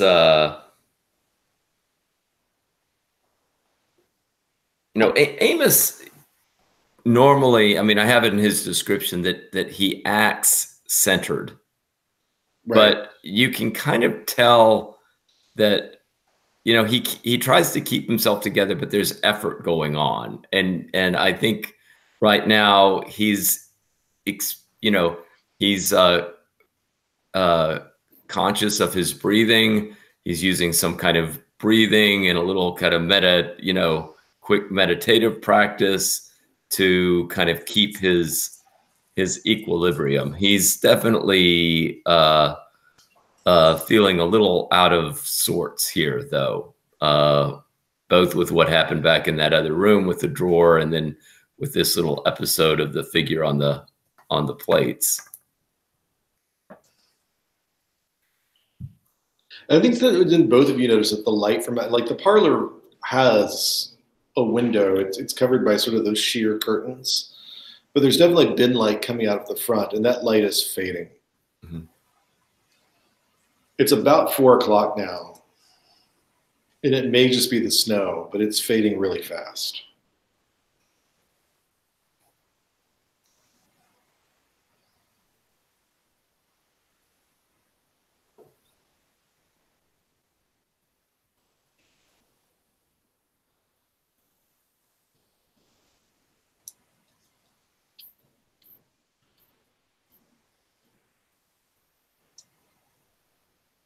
Edward, you're muted.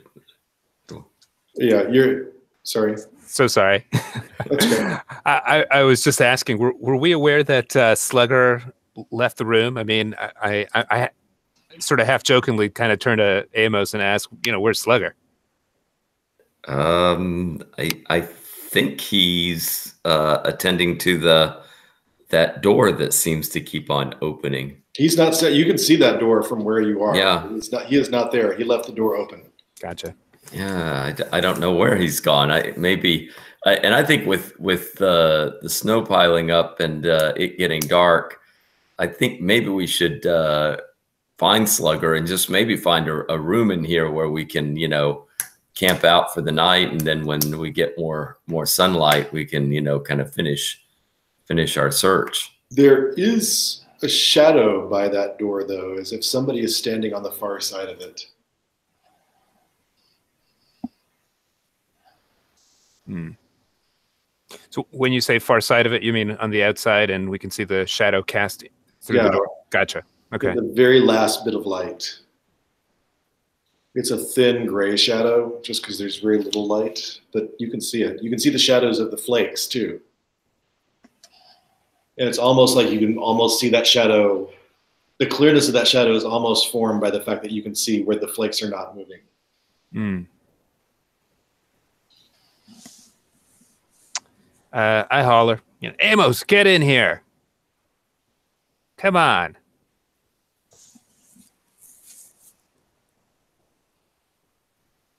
Amos, what do you do? You can hear. Sorry, not Amos. Say Slugger. I beg your pardon. Sorry, and I got turned around too. Sorry, Slugger. You hear that voice as you followed those footprints back, realize where they went, and then all of a sudden you hear, Slugger, where are you? Get in here. I shout out, somebody came in the front door. I'm following some footprints. And I keep, or actually, no, I don't shout anything because I don't want to alert whoever it is that I'm following. So I keep quiet and I go through the door.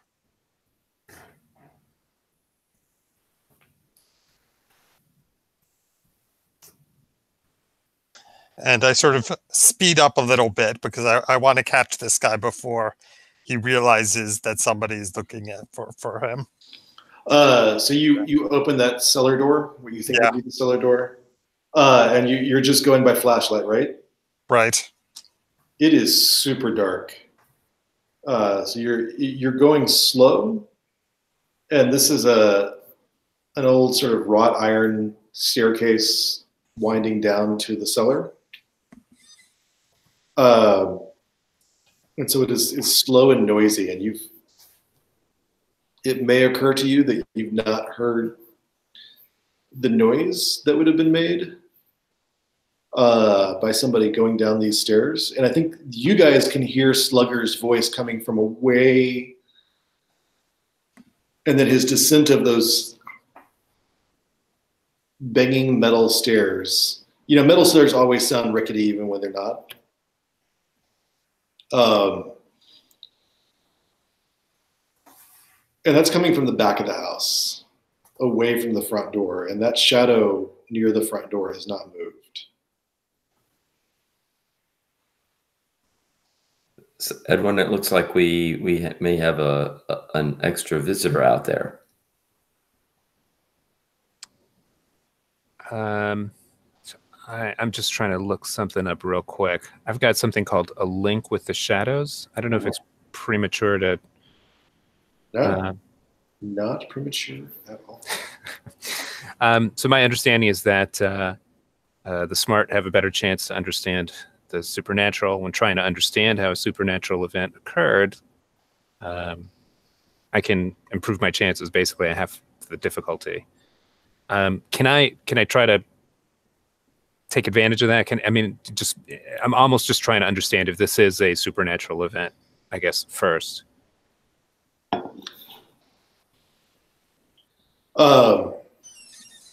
Yeah, this seems very supernatural. Whoever is standing at that front door, you can see in that complex set of shadows, is hunched over.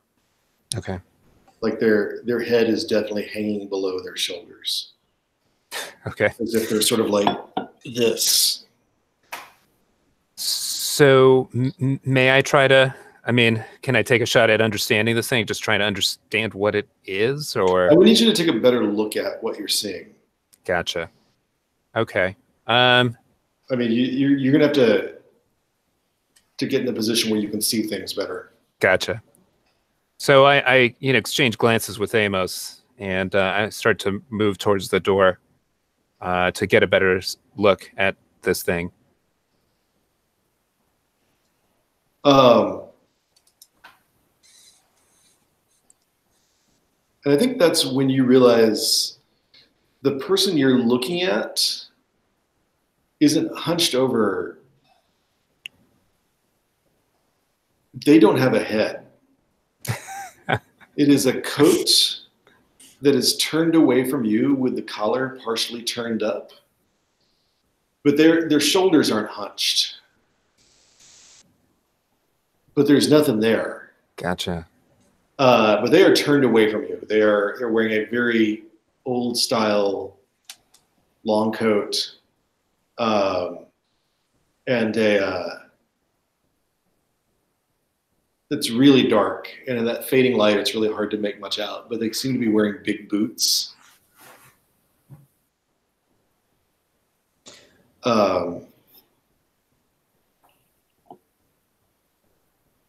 So I have a hunch, I guess, based on the research that we did, but maybe actually what I should do is, try to channel that again, that repository of knowledge, and can I identify that jacket, those boots? And would that be a 1d20 again? That would be a 1d20, except this time, since it deals with history, let's pull it at advantage.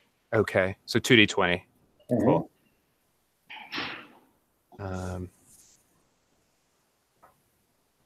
So that was 1 and a 2.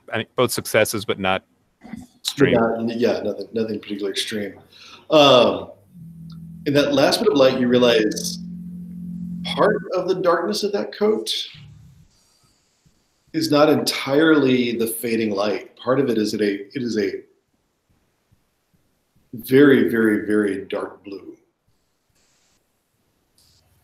with some faded trim around the shoulders. And those boots are military style riding boots. Gotcha. This seems like an officer of the U.S. military circa late 19th century.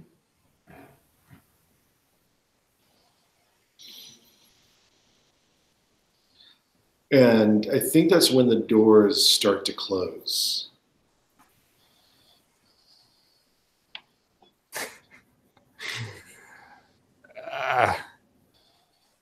I just, Amos. Yeah. Quietly, but loud enough. Yeah. So, Amos will look out there. Are the doors closing just on their own? Yeah. And it's not the wind. There's no wind coming in. Mm-hmm. They are closing. Let's go downstairs real quick, because we have the loud, and you're just using a flashlight, correct, Slugger? All right.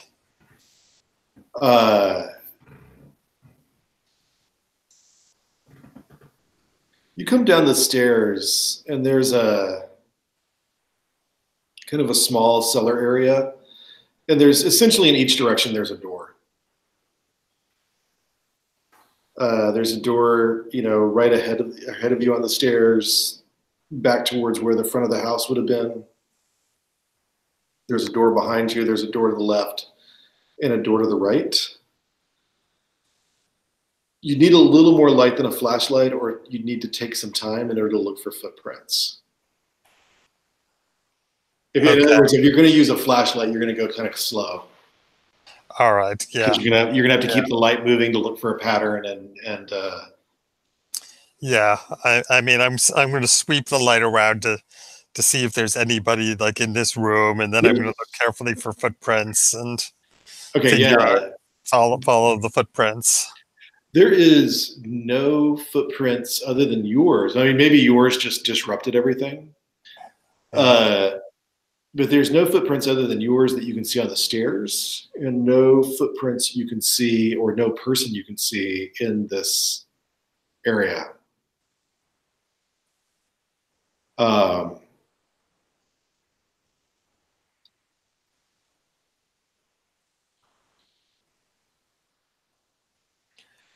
right, I guess I. And there's again. Stairs in each doors in each direction. The door behind you is slightly ajar. Okay, I'm gonna look at that door first. Okay. And try open the door and see what's behind it. Upstairs, you guys hear a loud creak as it seems like a door underneath the house is opening, almost as loudly as all the upstairs doors open.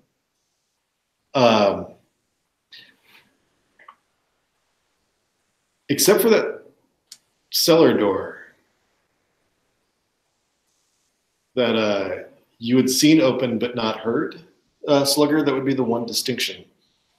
When you opened the cellar door, it was certainly very noisy, certainly as noisy as any other door, but it may occur to you now that somebody came in the front door, went through the hall, you didn't hear any steps, opened the cellar door, which you also didn't hear,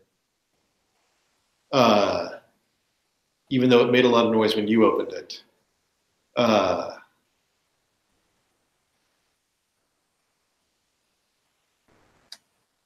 And I think the upstairs you guys hear very faintly from somewhere down in the cellar, where Slugger went, a door opening. It probably makes as much sense. And that's when the front doors clink shut.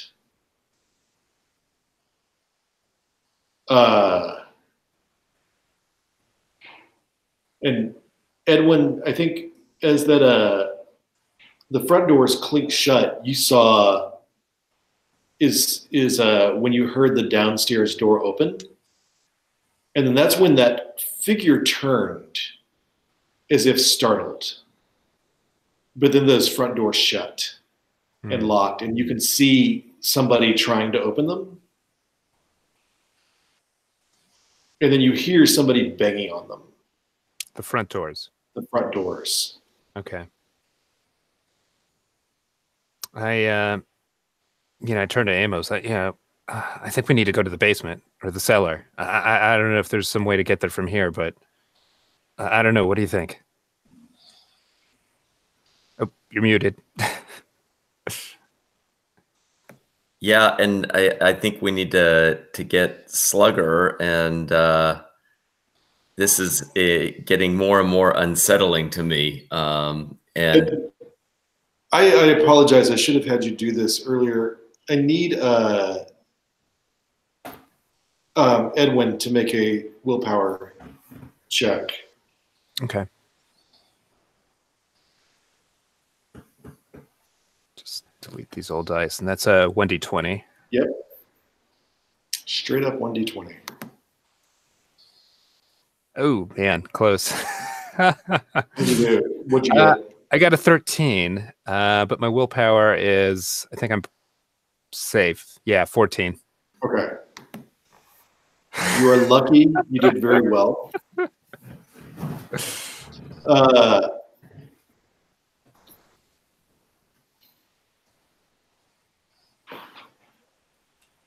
Yeah. I think you knew to blink your eyes just as that figure started to turn around. And then the next thing you saw, the doors had swung into place. But it is clearly banging on those doors, and you hear it like kicking, and you see the doors sort of rattle each time they're banged or kicked.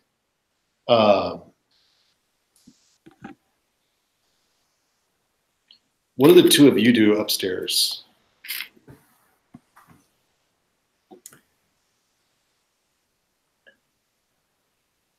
Well, I think we do need to find Slugger and kind of figure out what we're gonna do for the evening. Do you think those doors are gonna hold?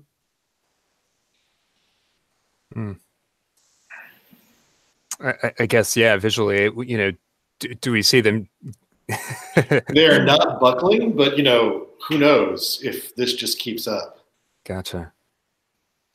I mean, it's disturbing. Somebody is, you know, you're in a house and somebody is banging on the outside to get in. Yeah. Rather increasingly frantically. Well, I mean, you know, Amos, we can pile some furniture up in front of it, but I'm afraid that's going to take us, you know, I don't know. I'm afraid that's going to take us too long. I mean, maybe we should be trying to find Slugger instead of, I don't know, what does your gut tell you? Yeah, I think, finding Slugger sounds reasonable to me. Let's go down and see if we can find out where he went. Okay.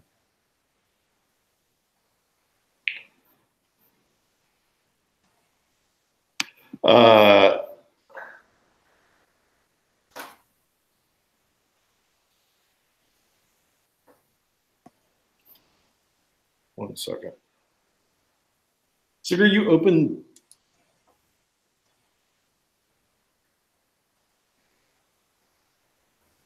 that door, and it's a long room that seems to go most the length of the backside of the house. There's a small door off to your left inside the room.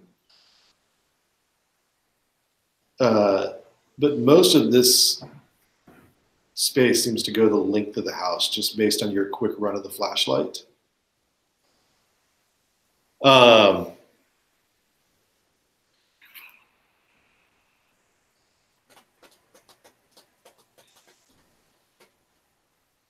There's the base of the stairs, it was sort of wood laid over or boards laid over packed earth.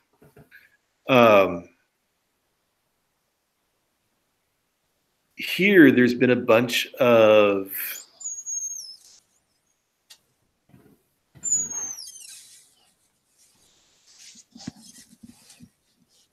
shelves that were clearly built into both a packed earth wall, and the floor was mostly packed earth, maybe.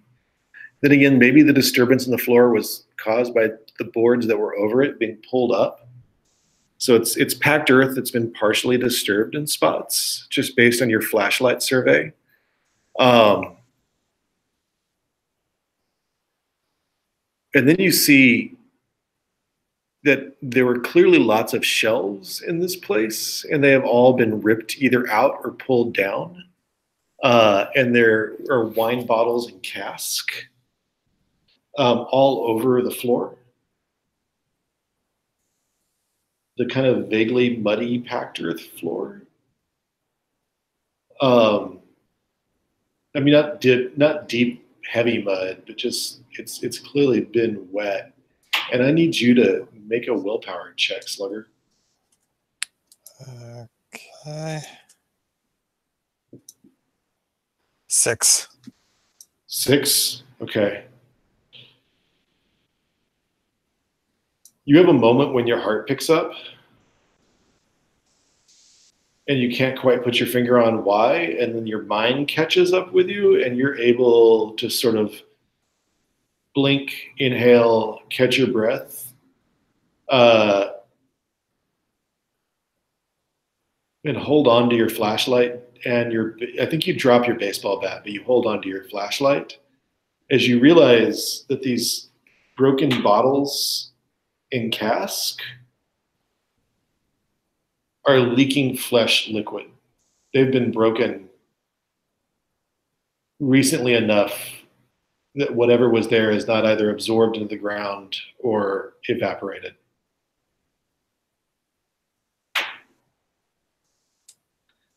Perhaps not super fresh, might even be weeks, but definitely has not been 80 years since whatever happened down here happened. Right. And it is massive destruction. Everything in here has been overturned, and then your flashlight falls on 2 wine glasses sitting on a disturbed patch of earth. And the wine glasses are not disturbed or broken. They're just sitting there as if somebody had been drinking out of them because there's some sort of pale wine in them.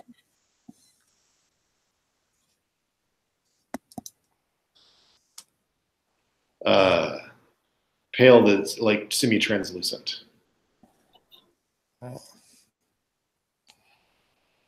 Okay. It's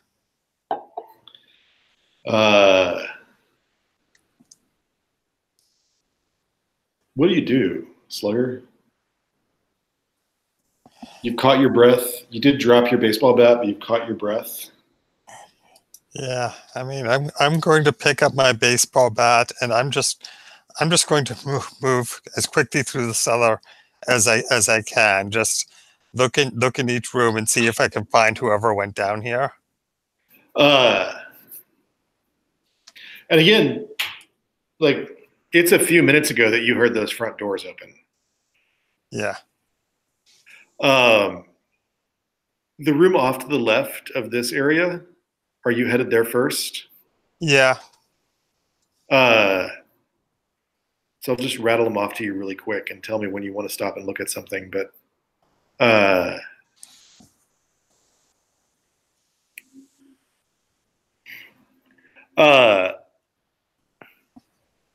that just contains stacked firewood. It doesn't look like anybody has opened that door in a long time. And some intact barrels that have like the barrels are all stamped with something that looks like they contain something flammable. Maybe heating oil, maybe lamp oil, who knows?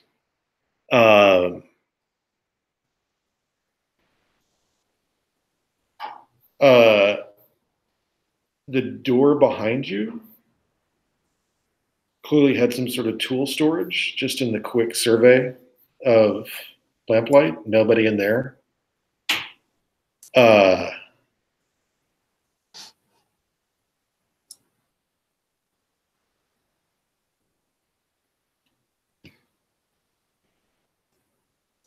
Sorry, I'm flipping back and forth between sets of notes.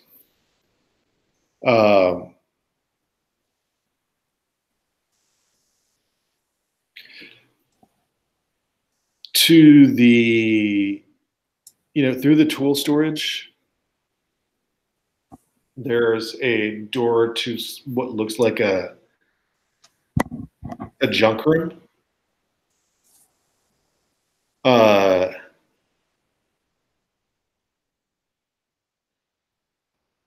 One second, I'll tell you about this junk room.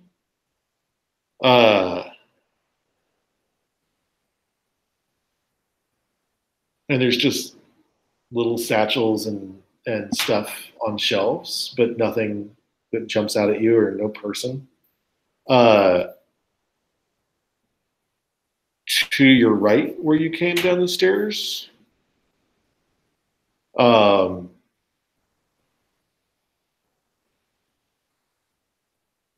there's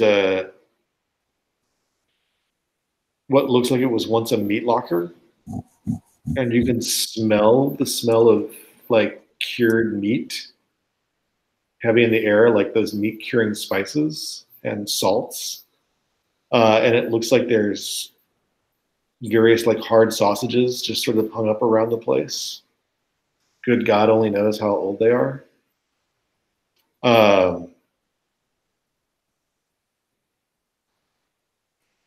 Near that, or very close to it, or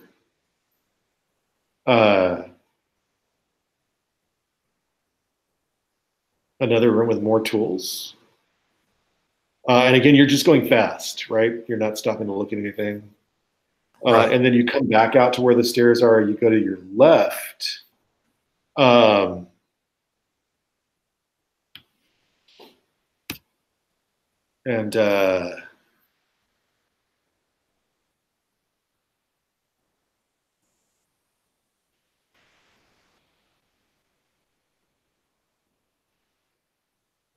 And you realize as you open that door that there's a little window in the door that can only be opened from the outside.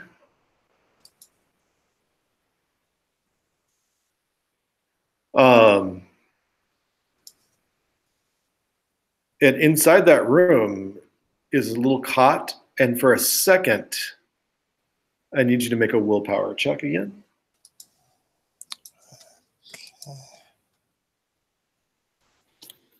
17. I blew it. Roll a d6, please. I seem to have double rolled somehow. I got a 4 and a 5. I got a 4 and a 5, and I only meant to roll once. Yeah, you can delete them and start over. Anytime you accidentally roll too many dice, Yeah. you can always just delete them and roll over. 3. 3? Yeah, your sanity goes down by 3. You drop the flashlight, and then you realize the figure isn't moving. Because it looks like you've just, as you drop the flashlight, the figure is not a person, it's an Iron Maiden. So there's not much here besides an Iron Maiden and a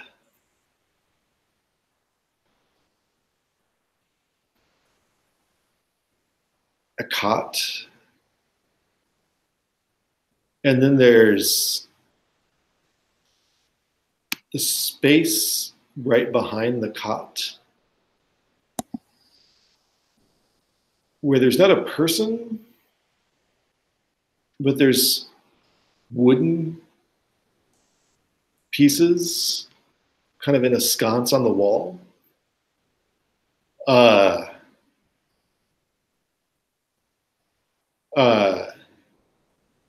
And then there seems to be a hole behind the cot, like a circular hole.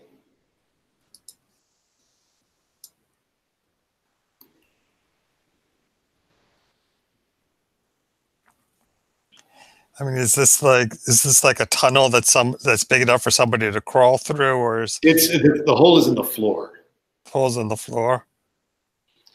and it's like paved. It's like got stones set around it.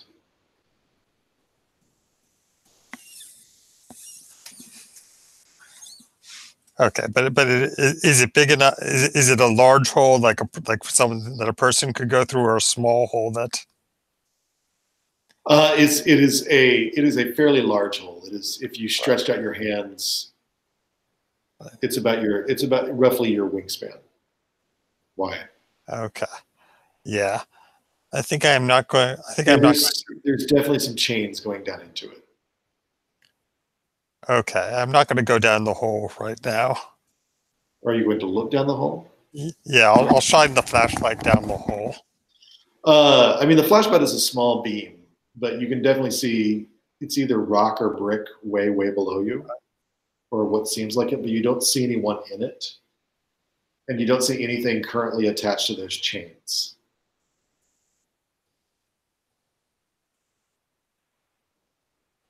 I believe Edwin and Amos were upstairs calling your name, correct? Yeah. Is that correct, Edwin and Amos? Is that what you were doing? And I apologize. I'm not looking at I'm looking at notes and stuff. I'm not looking at the. Right.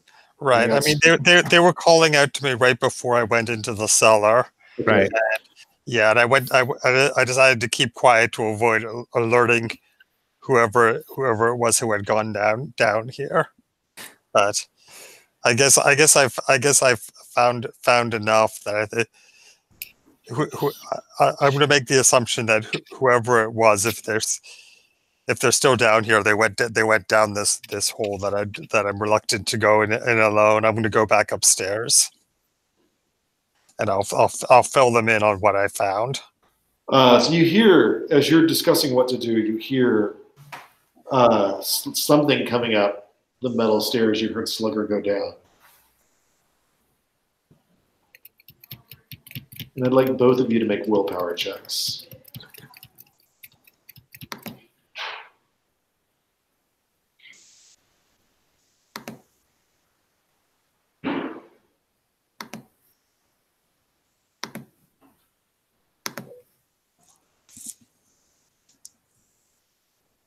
So I got a 7. Which is under. And how'd you do? I got a 14. Which is right on the nose. For willpower, for me, no, that's over my willpower. I'll need you to roll a d6.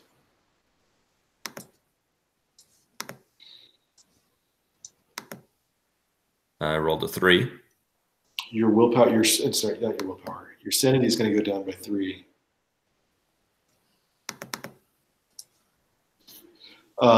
As you also let out a scream as you hear the clanking on the cell, and you hear the cellar door open, and for a second you see that he has kicked the door very hard, and it's rattling.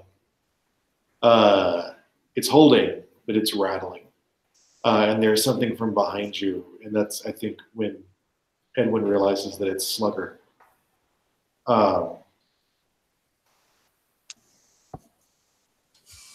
And Edwin, like Slugger, as you come up the stairs, you hear somebody outside banging hard and kicking hard at that front door, which is closed.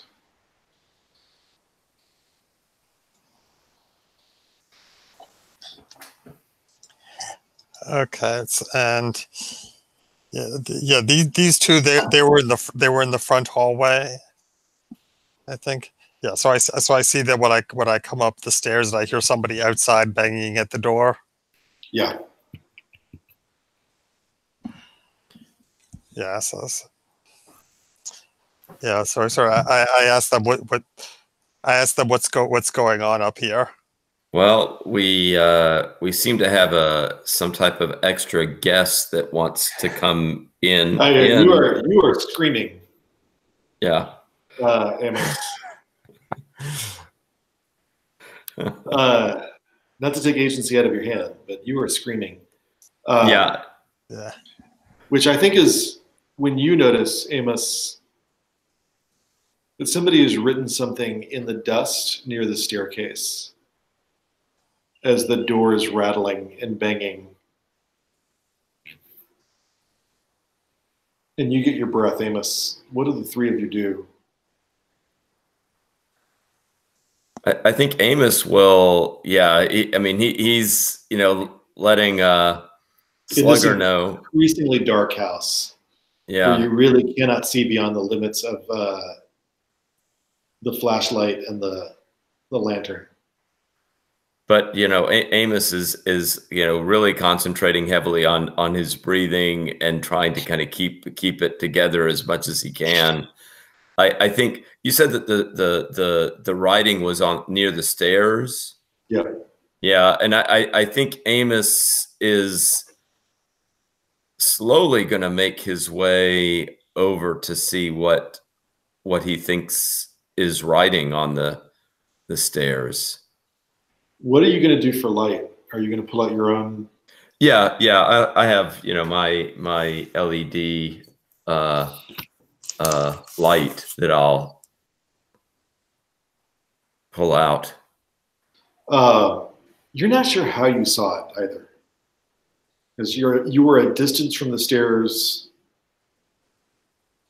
and something written at the foot of the stairs should not have been easily visible to you. So you're not sure how you knew it was there, but it's there.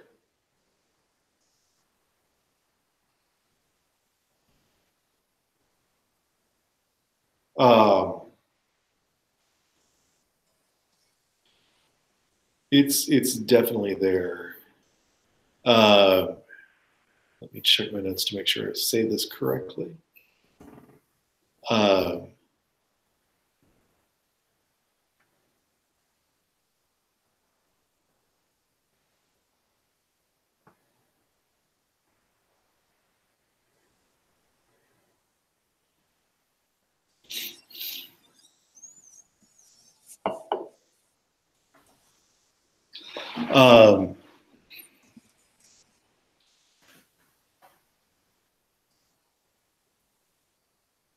So I think the first thing you notice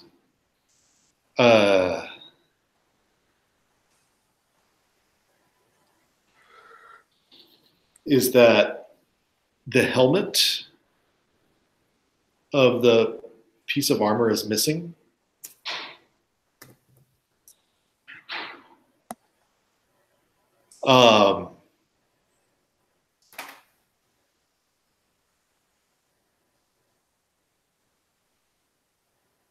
And what it says at the foot of the stairs in the dust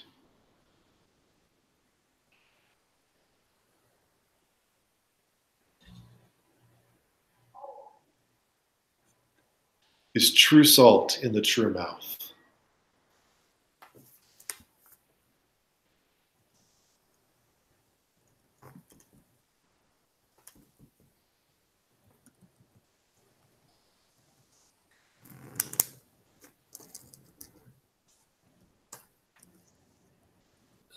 Amos will call and say, "Do you all see this? Do you see what this says?" I assume we all see it. Is that correct? Now that you walk over and that Amos has seen it and sort of pointed out to where it is, you Gotcha. all can see all this. Okay. Yeah, I mean, it's kind of suspicious that Amos is the one who keeps finding these mysterious messages written in the dust. Edwin is the one who found the first one. Oh, okay. Yeah, all right. So, I mean, this is all happening while the door is still being beaten upon. And Amos is just kind of coming down from this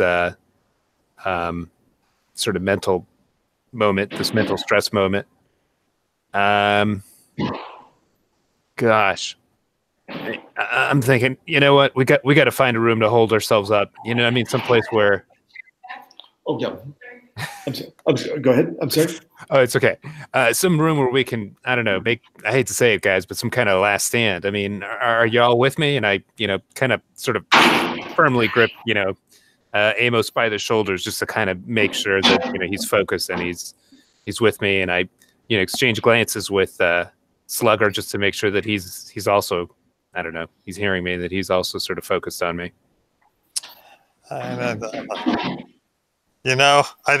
don't like the idea of just hiding in a room. I say we face this thing now.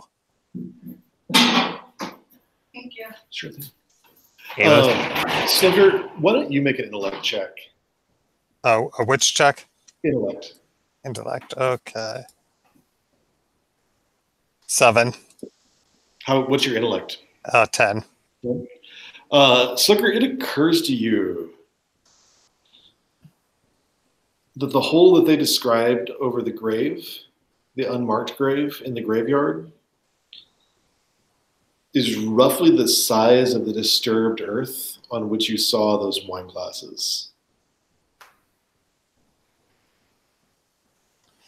Circular hole, Yeah.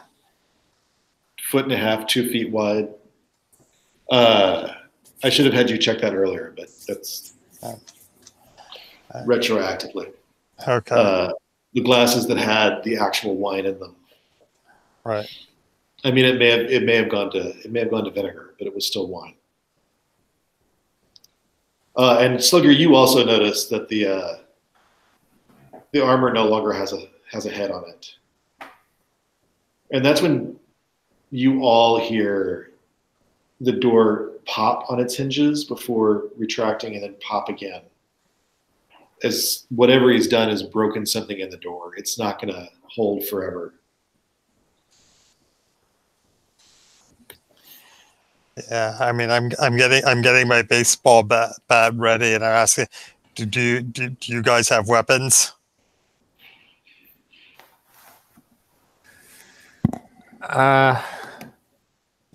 So I've got a pistol, but I mean, is this something that I may have read about? Or once again, I'm going to go to the well, and I mean, do I have any kind of like arcane knowledge of this thing, and what may have stopped it in the past?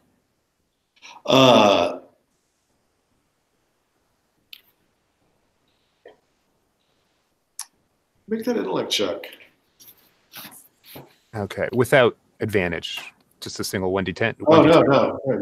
You're going to use advantage. Okay.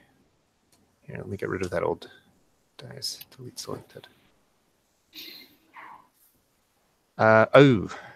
So a 16, which is a failure, and a 4, which is a success, but it's a low success. So it's still a low success.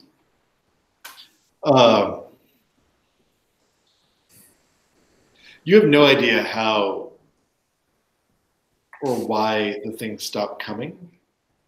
The true salt in the true mouth seems like it's telling you to fill the actual mouth of the actual body with salt. I share the true head. It is banging away out there.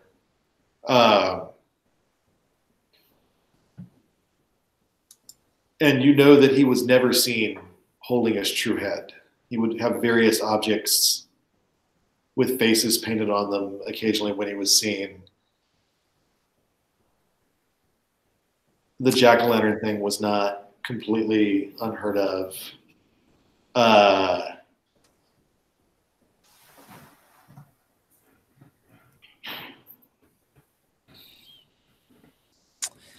Yeah, so I tell Amos and Slugger, wait a minute. I can just remember reading something about the head and the salt and the body, and I share that bit of I guess folklore. I mean, is that maybe a good way of framing it with them? Mm-hmm. Okay. So does anybody have salt, or should we like look at the pantry or whatever? Well, you also have no idea where his true head is. Yeah. True. I mean, there is that, but if we can find salt and have it and carry some around with us, that might be a good thing.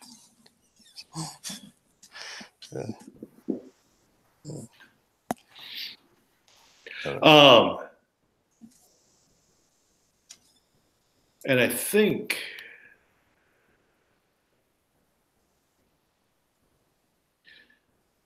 that is when the door jumps on its hinges one more time.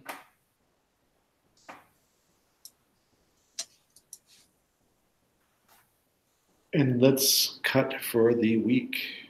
Okay. And we will be back next week for everybody at home. And I hope to see you then.